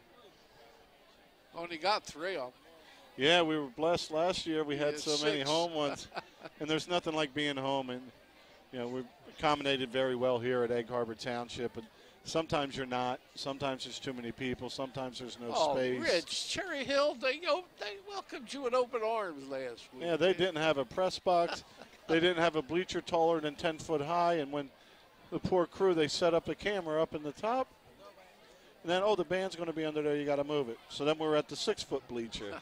And I was just glad we got I never called a game from on the field. That was pretty nice. One time, Pacheco scored and was just about 8 feet off the table. It was kind of nice watching him pick through the crowd and end up almost on your lap. But being home and having, the booth to yourself and your spot you're at, everything's set up the way you like it. How about next year, Rich? They're going to redo them all. Oh, that'd be awesome. They are. As long as they don't move anybody in ours, I'll be good to go. Third down, big third down, even though it's 2 down territory. And they go out wide. And diving forward, looks like he's going to be right about at the yard to gain. It's going to be a first down. So this is the third quarter, the only quarter Vineland's giving up any points this year.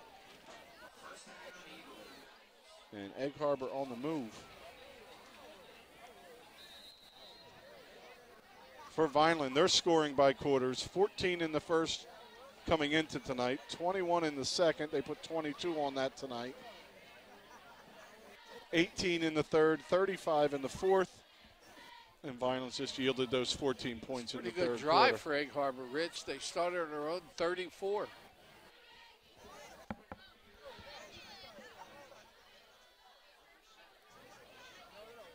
There's the roll to the top. He's got some blocking. It's going to be a nice gain. Nice first down play as Pichelle takes it himself. So he has 6 on that. It's going to make it 2nd and 4. Yeah, he can get it first. They don't have to score. So it's been a long drive for EHT, now down to 6 minutes to go in the third.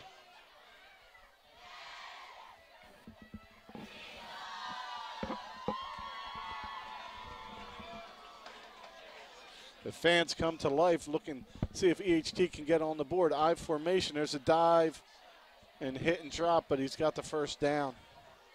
It's going to be 1st and goal now.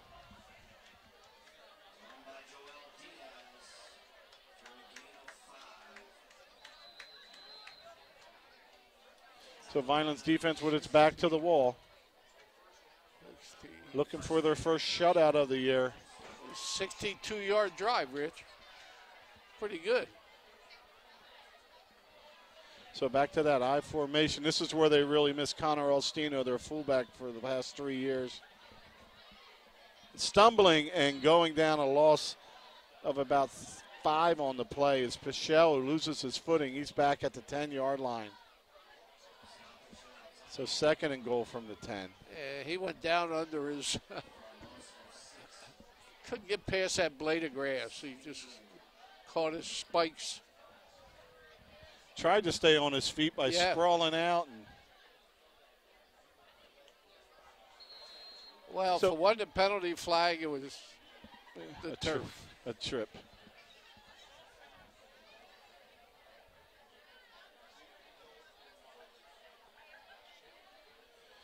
So here we go. 2 backs once again. Under center is Pichelle.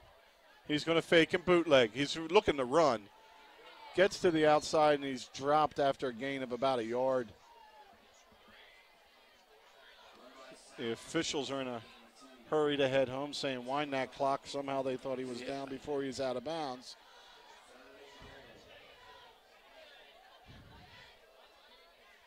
So Pichelle, really a great addition for EHT. I mean, not to take anything away from anybody else, but what he's done is kind of keep you sniffing around in this ball game with his arm and his legs. Yeah.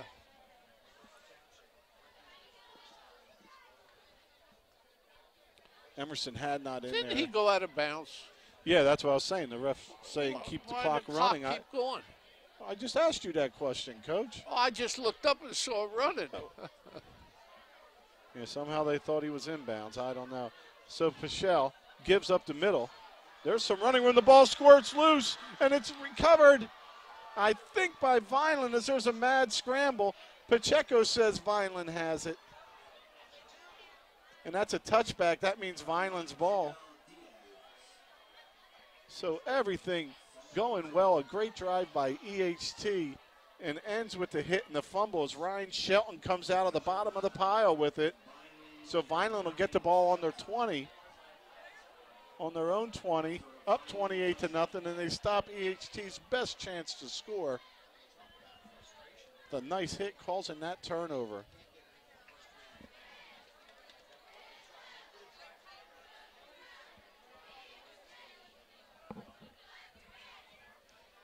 Well, heartbreaking fumble into the end zone. It looked like the first Vineland defender had it, and it popped out.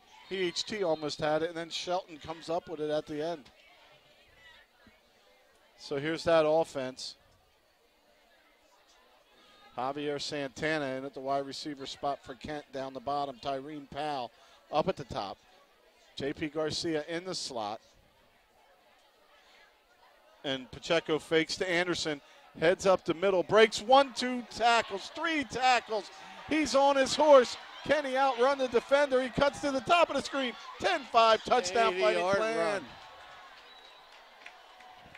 Boy, the speed Pacheco has as he turns it up the field. And just when somebody may track him from behind, he heads to the sideline. And now Vineland has it rolling.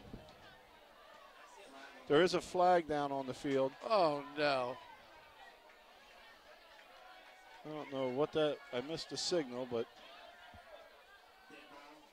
I think it's probably celebration on Vineland. And this is where if you're Coach Russo and you're a little disappointed with your ejections and what's happened in this game, you take a knee on this extra point. Don't let the clock start running. Make these officials stay here a little longer. Because once we hit 35, then the clock will continue to run. It won't stop for out of bounds. Won't stop on incompletions.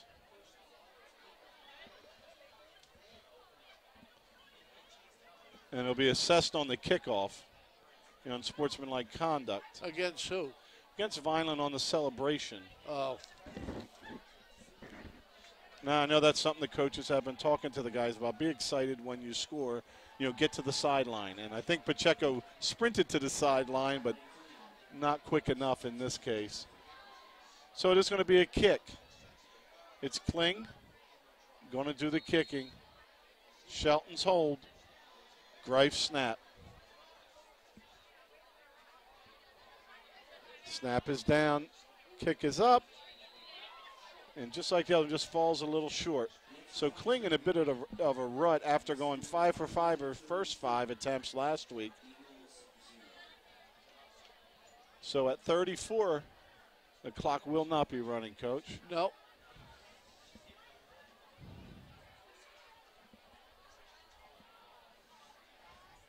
Coach Russo consoling the kicker.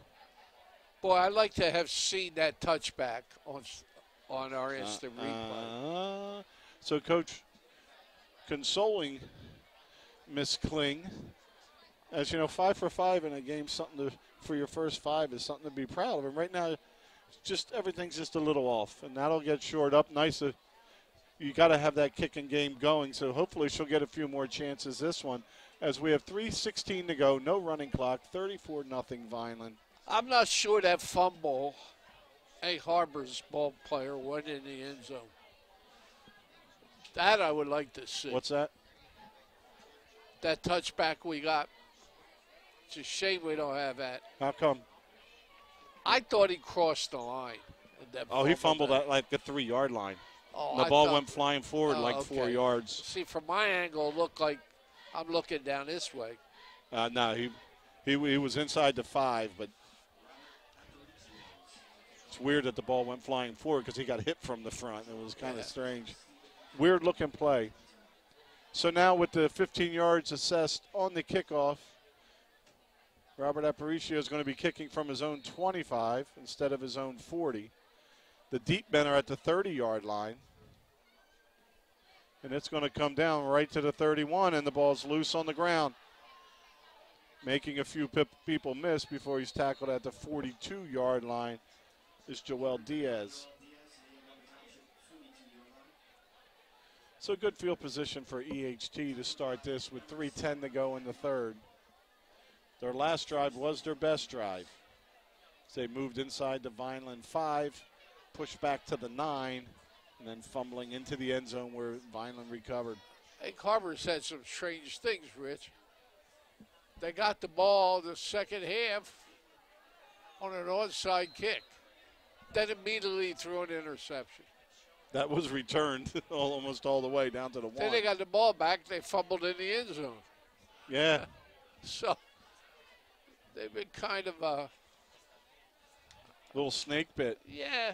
And we've been through that with teams that struggled here at Vineland. Sometimes you just don't know how to finish or how to win. You got to learn it. And they've certainly battled well early on, but tide's starting to turn. Pichelle trying to get them back in it. The ball is thrown complete, but for maybe a half a yard gain as Shelton on the coverage is right there to make the stop on Sherrod on the tip pass. Yeah, that was tipped. It looked like 8 got it, Rich. It was Anderson that got it. How about that?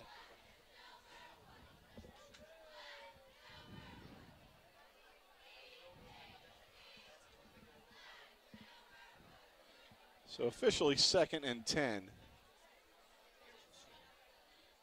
Trying to keep it and get wide. It's Paschal who's escorted out of bounds by Conrad Jackson. So another one for no gain. And I don't know why the clock is still running on this one either, Coach. I don't know either. It's a little arbitrary unless the coaches had talked previously, but I don't think Egg Harbor would have said, yeah, if you come out and kick an onside kick, you're not packing anything in. Coach Stetzer had them playing. They have no control of the rules of the game. Well, they do tonight. You were seeing it. It's almost time for 84. Time for Reyes to make a play here as he's down at the bottom of the screen. Look for Pichelle to roll away from him. See if he can catch up to him because he's got Anderson at the top trying to bunch him in. And he steps up inside that rush. Comes back to the outside, floats it deep, and it's intercepted by Blakely. But there is a flag on the field. Isaiah Blakely gets up in the air and makes the 3rd interception of the game for the Fighting Clan. But we have to see what the foul is. The flag is down at Vineland's 45-yard line. It's going to be first down. EHT on the foul. The down markers are moving.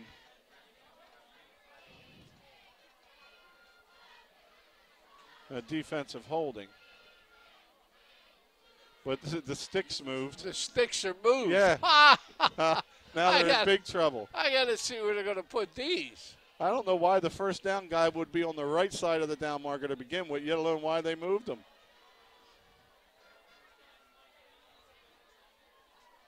Oy, oy, oy. And there's absolutely no official on that sideline with the down marker. So it wasn't like an official said, hey, come on, move up. Like a little overambitious was the chain crew for the Eagles.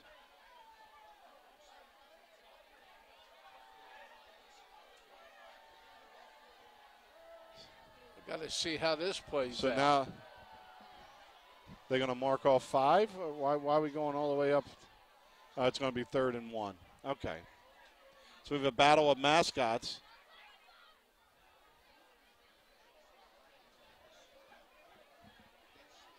So 3rd and short for EHT. Ball on the Vineland 44. A lot of room up top. See if they try to get Paschal to run it that way. Coach Stetzer still has questions for the official. I don't blame him. Oh, me neither. It's a 10-yard penalty. The ball was on the marker, and they're short. You figure that one out. Well, they did have a completion and a run, so they may not have been right on it, Coach. They completed the first down play, and then they had a run that got back to the line, so they may not have been right on it. So 4th down now after no gain. Nice stop by Vineland. It's 4th and 1.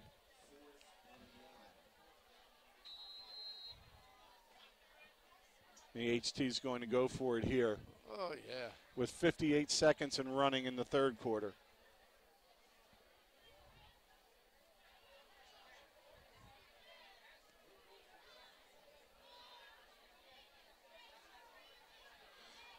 Paschal keeps it himself. He stood up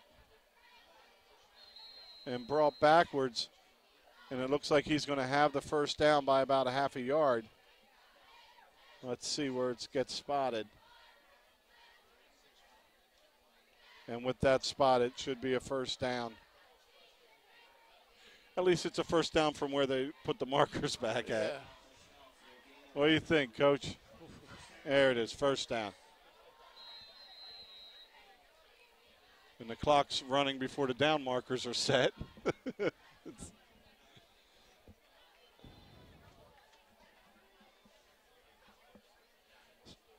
First and 10 at the 43. Eagles on the move, aided with the holding penalty. Paschal steps up. He's going to try to run it. He moves to the inside, but he's brought down. There's your sack by Reyes as Anderson and Reyes pester him from the outside. It's either Broom or Reyes. I saw the 4. I thought it was Reyes, but could have been Broom. So 12 minutes to go as we get set for this fourth quarter. Vineland 34, EHT, nothing but moving the football.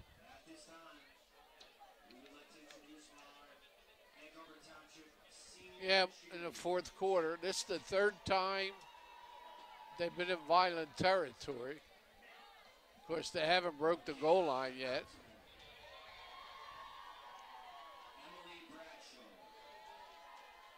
Jones, Jackson, and Brooks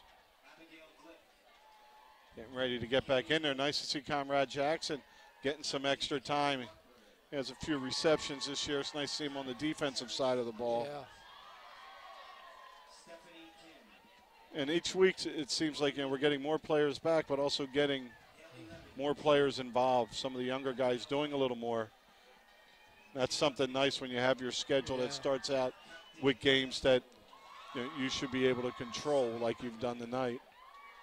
Well, Vineland's got a perfect schedule. Games they should win, and they can do some experimenting. And then they hit the wall, and they have to play. So 2nd and 12. Paschal drops straight back. Looks like he's setting up a screen, but the pressure makes him roll to the far side and just get rid of it. Screen set up to the top of the screen as Paschal was looking for Joel Diaz, but the arms up by the rush made him have to pull it down and miss his window to get that one in. So 3rd and double sticks, 3rd and 12.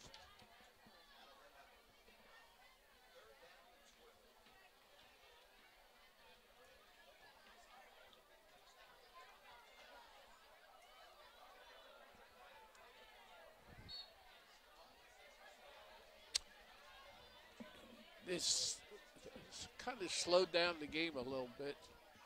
It's been an awkward game. Yeah. It's okay. All right, so we have 3 receivers up top, 1 at the bottom, 1 back, 3rd and long. Vineland looks like they're not sending anybody. They're just going to have 4 rushers. And here comes a late blitz. Not picked up. Running for his life, floating it. Oh, And a great real nice catch. defensive play, but a better catch is J.P. Garcia right there trying to knock that ball out. But a nice reception on the play by 13 DJ Alcia. Sometimes, the offense wins.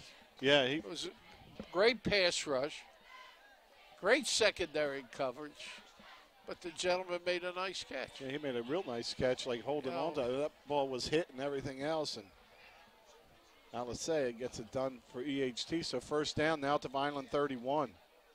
Motion goes to the top of the screen, see if they try to sneak Paschal down to the bottom. And he's going to run it right up the gut. And he's hit and dropped. Maybe a gain of 1 on the play. Nice tackle on the inside. I believe that was Reese. Well, he plays a nice defense. So Brooks and Reese getting a lot of time tonight in their welcome back game.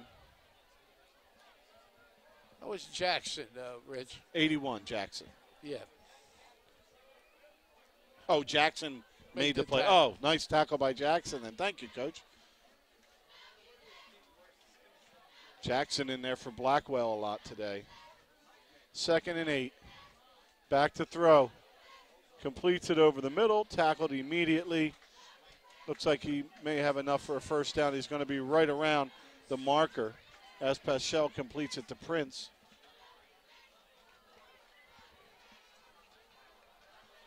Well, it looks like 3rd and about a half a yard. 10:18 to go.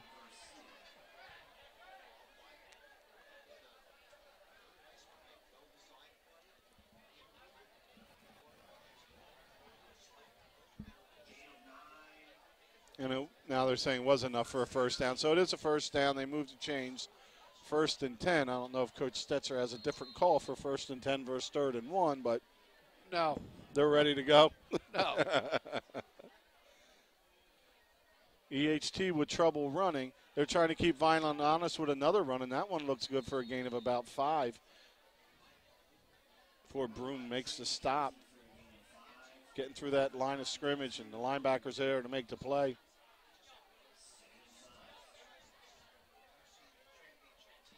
So Vineland bending back a little bit here. Shutout still in hand. Time to make a play as those pants on the players are dark gray now. Yep. So you see the perspiration A over little the guys. turnover here would be nice.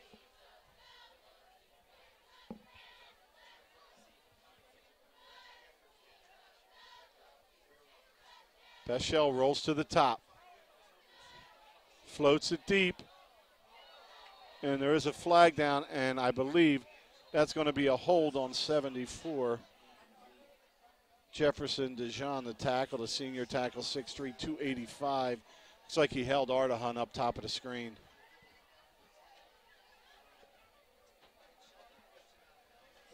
Now for the first time checking in for Vineland is freshman nose tackle DeMarcus Rivers, number 73.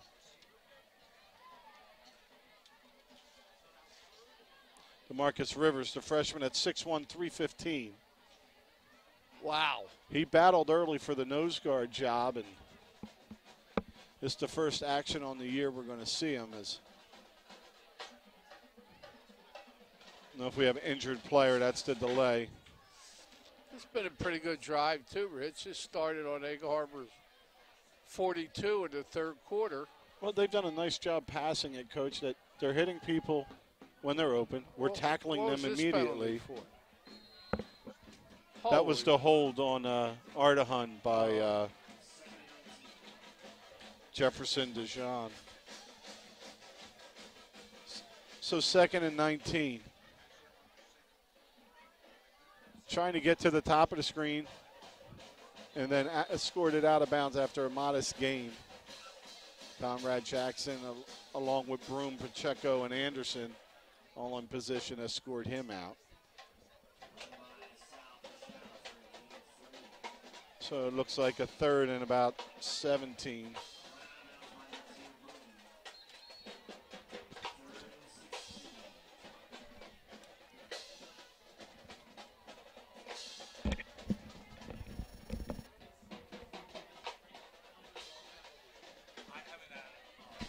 So 3rd and 16, 8:25 on the clock and running. Everybody bunched to the bottom of the screen. See if the quarterback is going to give to the top. Gives in the middle. Hit and dropped. It's going to set up 4th and about 13.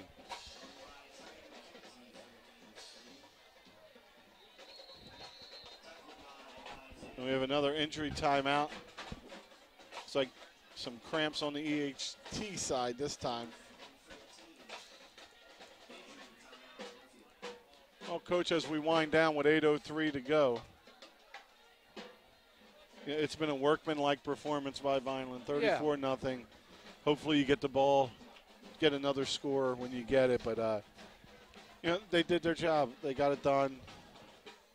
They played solid defense. No broken coverages. They defended about 20 passes without any confusion, broken coverage, missed tackles. They've done a nice, solid job. When you put the bar so high Sometimes it's tough to reach that bar. Yeah, and I think I know I did that the first Bridgeton game. You know, it was like, oh, okay, well, we turned it on and won at the end. But in the meantime, you had a quarterback throw for 230 yards about, throw a touchdown, run a touchdown, have 100 yards. Your running back had 80 yards. Like, it was good. Yeah. You know, and sometimes you just want to see these big, gaudy numbers, and it's not always the case. Much more rounded team effort as a lot of people are involved.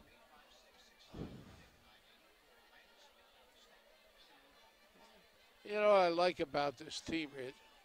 It's not a one-man team. Exactly.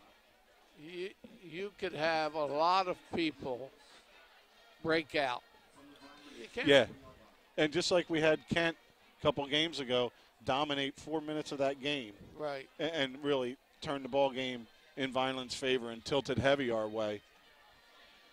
So that's Tyler Anzizzi to tackle. That was been in battles with Sansalone. He's out with some cramps. He'll probably be back in. But on 4th and 13, you'd probably want to have him in here now because there needs to be some blocking up front if Vineland decides to send some people. Straight drop back. Gets to the top, to the outside.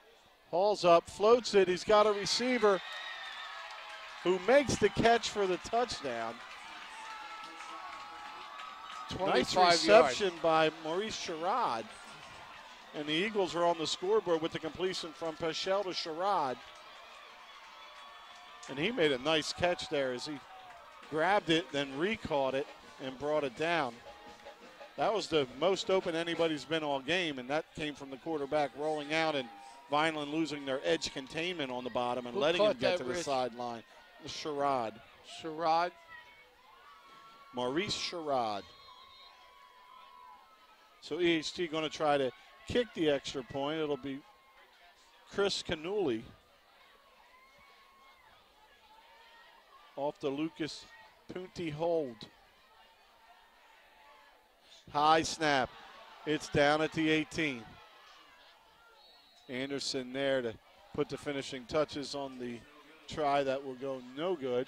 7:15 to go. Vineland going to get the ball back. Remember, whenever we have a Vineland game, streaming live, you can find us on YouTube on our VPS broadcasting channel. Just type in VPS space broadcasting, and you can pull up all the action from around the district. Also, Comcast, Verizon, and Verizon Fios, Comcast Channel 9. Usual plays are Saturday and Sunday at 6, Monday at 7. And Verizon Fios Channel 41.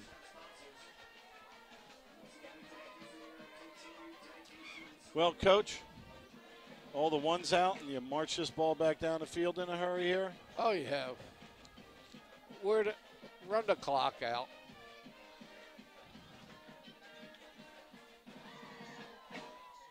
Knowing Jason Volpe, though, he'll throw. Well, I'll tell you, we talk about the growth of the team and the players and the coaches. You know, Volpe's really elevating and getting better and better every year as the coordinator. He really has done a great job. And he was a good young coordinator almost a decade ago, and he's really done a nice job adjusting to his personnel, coming up with good, solid game plans. I tease him like crazy. I would have run. Or I would have passed. Well, it's a high kick. And it's going to roll into the end zone for a touchback. Yeah. Nice job on the kick for the touchback. Chris Canuli is back deep for Vineland on that one. Otis Harold, who returned one last week, 80 yards, number 4. Little confusion between the deep guys as nobody's able to get their hands on it. So Vineland at their own 20, 80 yards to go, 7:15 in the ball game. Looking to answer that EHT score.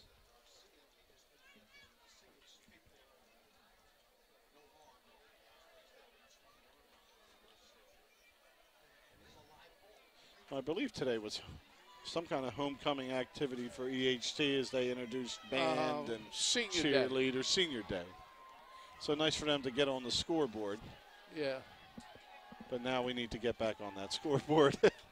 We got to pop it into the 40s here. So 1st and 10.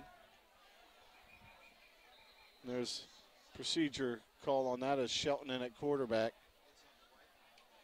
Hands to Nazir Broom, but so repeat 1st down. Vineland with their first procedure penalty of the game. New quarterback, new cadence, few new players up on that offensive line. Brandon Anderson in up on the line right now. Tyreen Powell yet to catch one today, but I don't know if Shelton's going to be doing much throwing right now. Shelton gives up the middle. Breaking a couple tackles, picking up about 6 or 7 is Broom.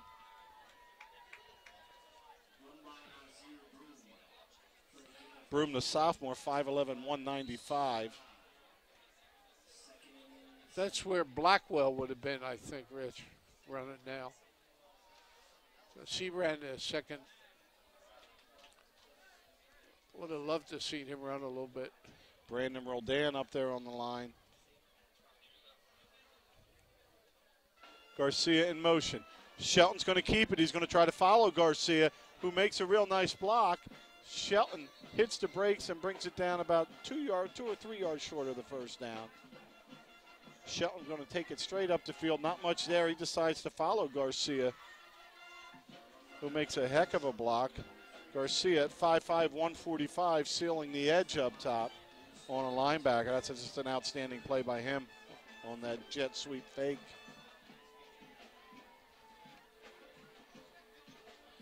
Alisea comes off for EHT. Shelton gives up the middle. There's a big opening. Staying on his feet before he's brought down after the 1st down. Picking up about 15 or 16 goes Broom.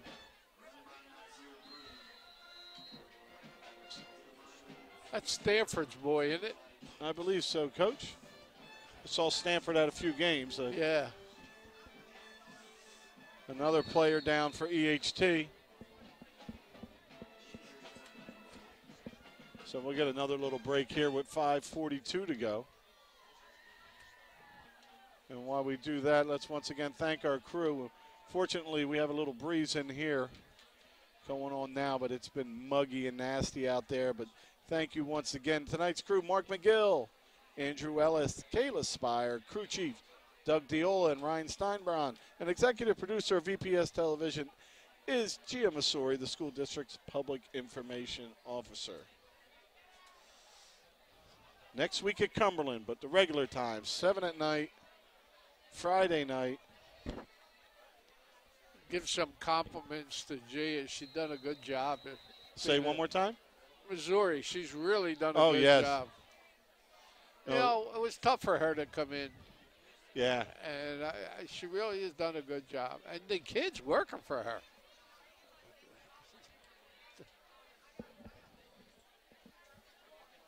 I think Ecker's still on. Yeah, the right side of the line still the same with Jones and Ecker.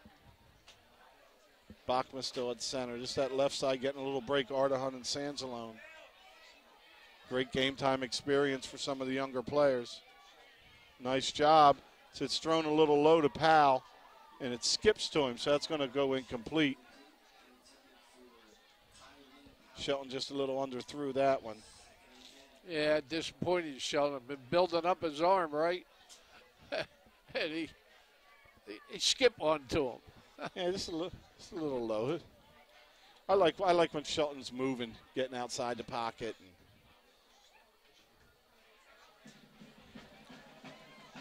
So coming into the game, it was Tyreen Powell with 4 reception, tie for the team lead. Double pass? No, it's a run. Woof! And some speed. Nice job, Broom. Stanford Broom, he took that pitch, and it was a lateral pitch. I didn't know if he was looking to throw it again, but what speed as he heads up the field. Two sophomores orchestrating this drive.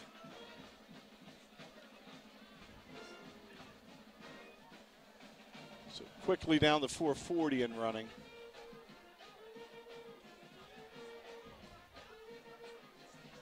Shelton the throw. Steps up, floats it out. Oh, nice and play. complete. Now trying to get the edge. Goes Garcia to the 10, the 5, and he's knocked out inside the 5. Shelton stays alive with his legs and hits Garcia. Woo. Nifty play by Shelton. Boy, and Garcia has some wheels as he turns them on and outruns a defender who looked to have a nice angle on him. Roldan and Anderson doing a nice job on that left side of the line, blocking that allows the running back to scrape underneath. So 1st and goal. And this is what I like. You're up in this game and you have it pretty salted away. You have young guys in and you're still running your offense. Shelton to throw again. Floats it up. Beautiful catch and complete. Congratulations, Ryan Shelton, as he completes it to Tyreen Powell for the touchdown. Tyreen's first reception of the day. Known those guys for a long time. I'm just very proud to see them achieve. Tyreen Powell. Or he and Reyes are tied with 5 receptions on the year apiece. Shelton moves the team nicely up the field. Broom does a lot with his legs, number 34, and capped off, and Garcia's little pass taking it close and topped off by Tyreen Powell. Try for 2. Shelton the throw. Pump fakes. Now he's going to move. He's looking for somebody to break open. Nobody does. He runs into the end zone for the 2-point conversion. At least his 3rd, if not his 4th time doing that this year. So congratulations to Shelton as he gets Vineland up by that 35 points. As we will have a running clock. Great game time experience.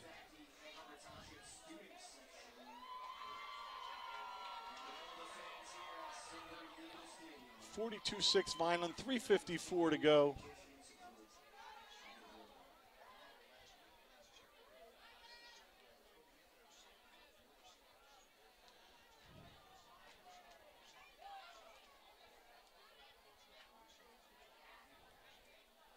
.80-yard drive, Rich. It looked real smooth and good, too, Coach. 80-yard drive.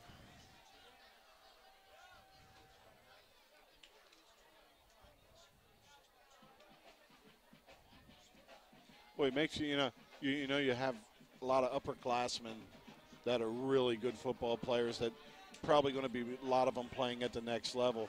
But then when you see these underclassmen come in, boy, they're hungry for not getting the chances. 5 years ago, a lot of the freshmen and sophomores would have been starting, and it's just nice to have that depth that people can come in and help. As you mentioned earlier, a lot of weapons, a lot of help, big team effort. Aparicio to kick it. He's in the middle of the field for this one, and he squibs it right to the 37-yard line. Yeah, he should be tired. So 1st and 10 Eagles. They scored on their last drive. The drive before they fumbled into the end zone. We do have the running clock, so this will go pretty quick. It's 3:35 and running.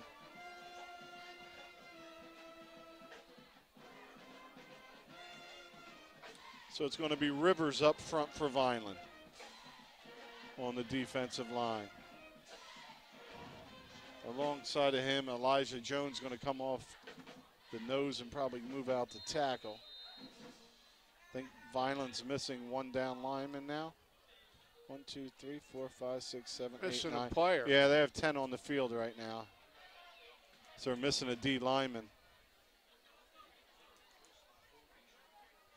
Well, it should be a little easier for EHT to block. Let's see what happens. No, they got 11. I didn't There's see a give up the middle. Oh, and just getting tripped up. Nice gain on the play of about 15. Steven Ramos.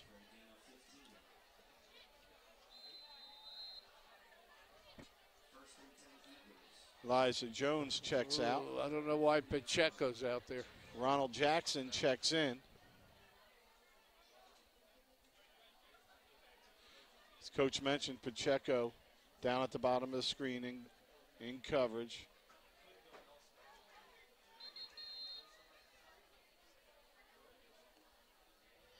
Now they send their 11th on. There was 10 that last one, Coach. It's Ronald Jackson, the junior, 5'10", 260, checks in to fill that vacant defensive line spot. He's lined up off sides, though. But Vineland calls a timeout. 2:09.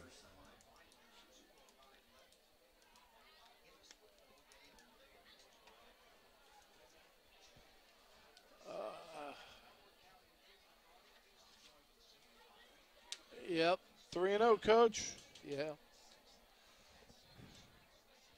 It's been the trip-up game for quite a while now, 2 years in a row. Then we have Cumberland, right? Cumberland coming up after that, and then the bye week. And then we have a Clearview. Then Clearview. And then the prep. I believe so.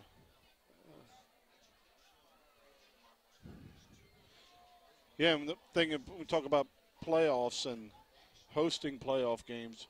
One thing that's going to happen when we play St. Augustine, being as how they lost to Millville, it would have been a little better if they would have won. We could have grabbed some extra points and maybe hosted, but it's going to be hard to get that top seed from Millville now as they hit their really tough game, which was St. Augustine, and made it through it. And, of course, we won't play Millville till Thanksgiving. So. Well, it doesn't matter. Rich, it doesn't matter. We'll never play Millville in Millville. Remember the finals in Glassboro. Right, but what I'm saying is for seeding, about having home field advantage throughout, we could end up being we'll have it. How, Coach? If we end up second, all right, we have it throughout till the final. Oh, I see what you're saying. So as long as you're second. Yeah. You don't want to be worse than second. You won't be. Unless somebody else is undefeated up top somewhere. Well, I know Toms River North lost this past weekend. I forget who it was to. I have it down here somewhere, but. Yeah. All right, so we're at 135, counting down, maybe 2 plays left here. So there's been a quarterback change for EHT. And it's a keeper, tackled immediately on the play by junior George Robinson, the linebacker, or outside linebacker.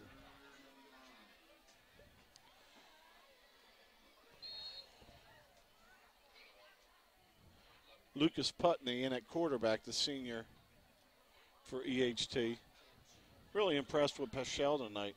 Yeah. Good athlete. Peschel, Parker, Rigby. Really kept EHT around for a while. Now I think Putney has him where he wants him with 35 seconds to go. Ball right at midfield, possibly the last play. Putney rolls to the top. Tries to cut inside. He's hit but not tackled. And he's going to pick up about 7 on the run. That should be it, Rich. With 22 seconds, I don't know if EHT is going to try to get another play off here. And they take time out, so they will get another play off, Coach. I thought the clock ran through the timeouts. No, not the timeouts. No? No. No, not the times.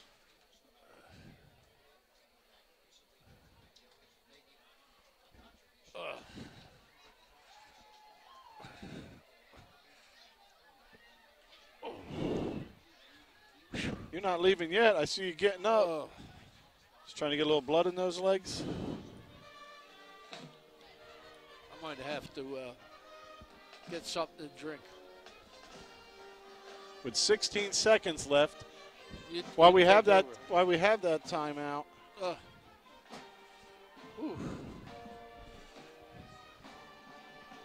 We can take care of A little bit of work. We only got a couple minutes left there, Coach. So 4th down and 3. Timeout called for EHT. Looking to get in the end zone again. But this time with a new quarterback, Lucas Putney. New faces in for Vineland on defense. Some of the same, but a lot new faces. And this should do it. 16 seconds on the clock. 3 receivers to the bottom. Putney in at quarterback. He has the snap. He has pressure. He outruns it. Floats it. Intercept. Oh, just dropped at the last second. Almost intercepted by Blakely, who had it in his hands. And 5, 4, 3, 2, and 1. That's going to do it. Vineland High School Fighting Clan improves to 3-0 with a 42-6 win over EHT. Well, Coach, a workmanlike performance. Saw some new young guys get their name in the stat sheet. A real nice welcome for Reese and Brooks, who have interception, two interceptions between them and a touchdown. So if you want to take me through that second half as we see Coach Russo lead the boys out for their handshake, Coach. Oh, absolutely. Started off the second half a little strange. You made a great call. Thank you. Egg Harbor tried an onside kick, recovered it. On the first play, he threw a pass, Reese intercepted, and ran all the way back to the 1. They punched it in, they went up 28-0. We stopped them 3 straight times. We then scored. Harbor had a chance to score, but they fumbled in the end zone. We went on an 80-yard drive, Pacheco. Oh, what a run. 80-yard run. Kick no good. Egg Harbor came back, got a nice drive, scored, made it 34-6.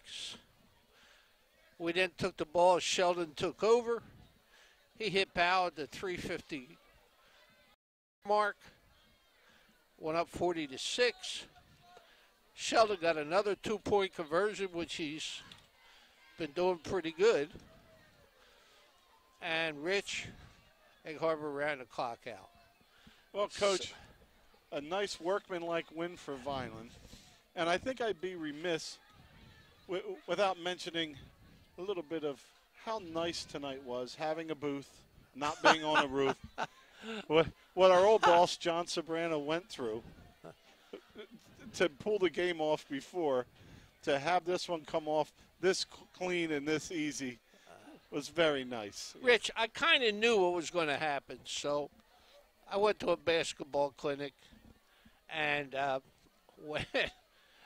when Miss Missouri told me what you went through when I came here, I didn't want to laugh. I didn't want to make fun of you. Yeah. But as always, you do a great job. Well, thank you. Well, that's going to wrap it up for us from here. All VHS tonight. Next week, Friday night, right around the corner at Cumberland Regional, 7 o'clock kickoff. If you're not going to be there, we'll be streaming live on our YouTube channel, VPS, hit spacebar, then broadcasting. Coach, take us out. Well, this is John Penalties along with my partner, Rich Scarpa, saying good night from Eagle Stadium at a Vineland High 42-6 win. It's always a pleasure working with Rich. I'm glad I'm home. And let's keep Vineland rolling. And if you haven't come out to see him, come and see him. Have a great week. Thank you.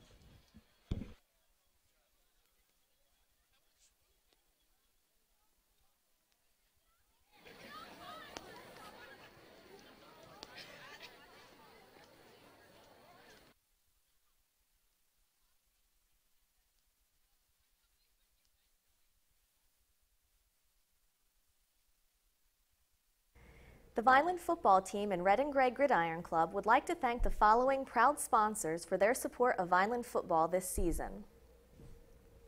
Sir Speedy, Reconstructive Orthopedics, Ducharmes, the Greenview Inn at Eastland Golf Course, Newfield National Bank, Larry's 2 Restaurant and Caterers, Allen Associates, Delsey ShopRite, Bella Limousine, Medio Law Firm, The Claridge, a Radisson Hotel and the View Rooftop Bar and Lounge, TechNed Consulting, the Vineland Education Association, Bagel University, Manny and Vic's Pizzeria and Restaurant, MVP Sports Bar, Richland Carpet and Flooring, G&S Dry Cleaners, Coraluzzo and Teresi Petroleum Exporters, the Russo family, and the Duini family.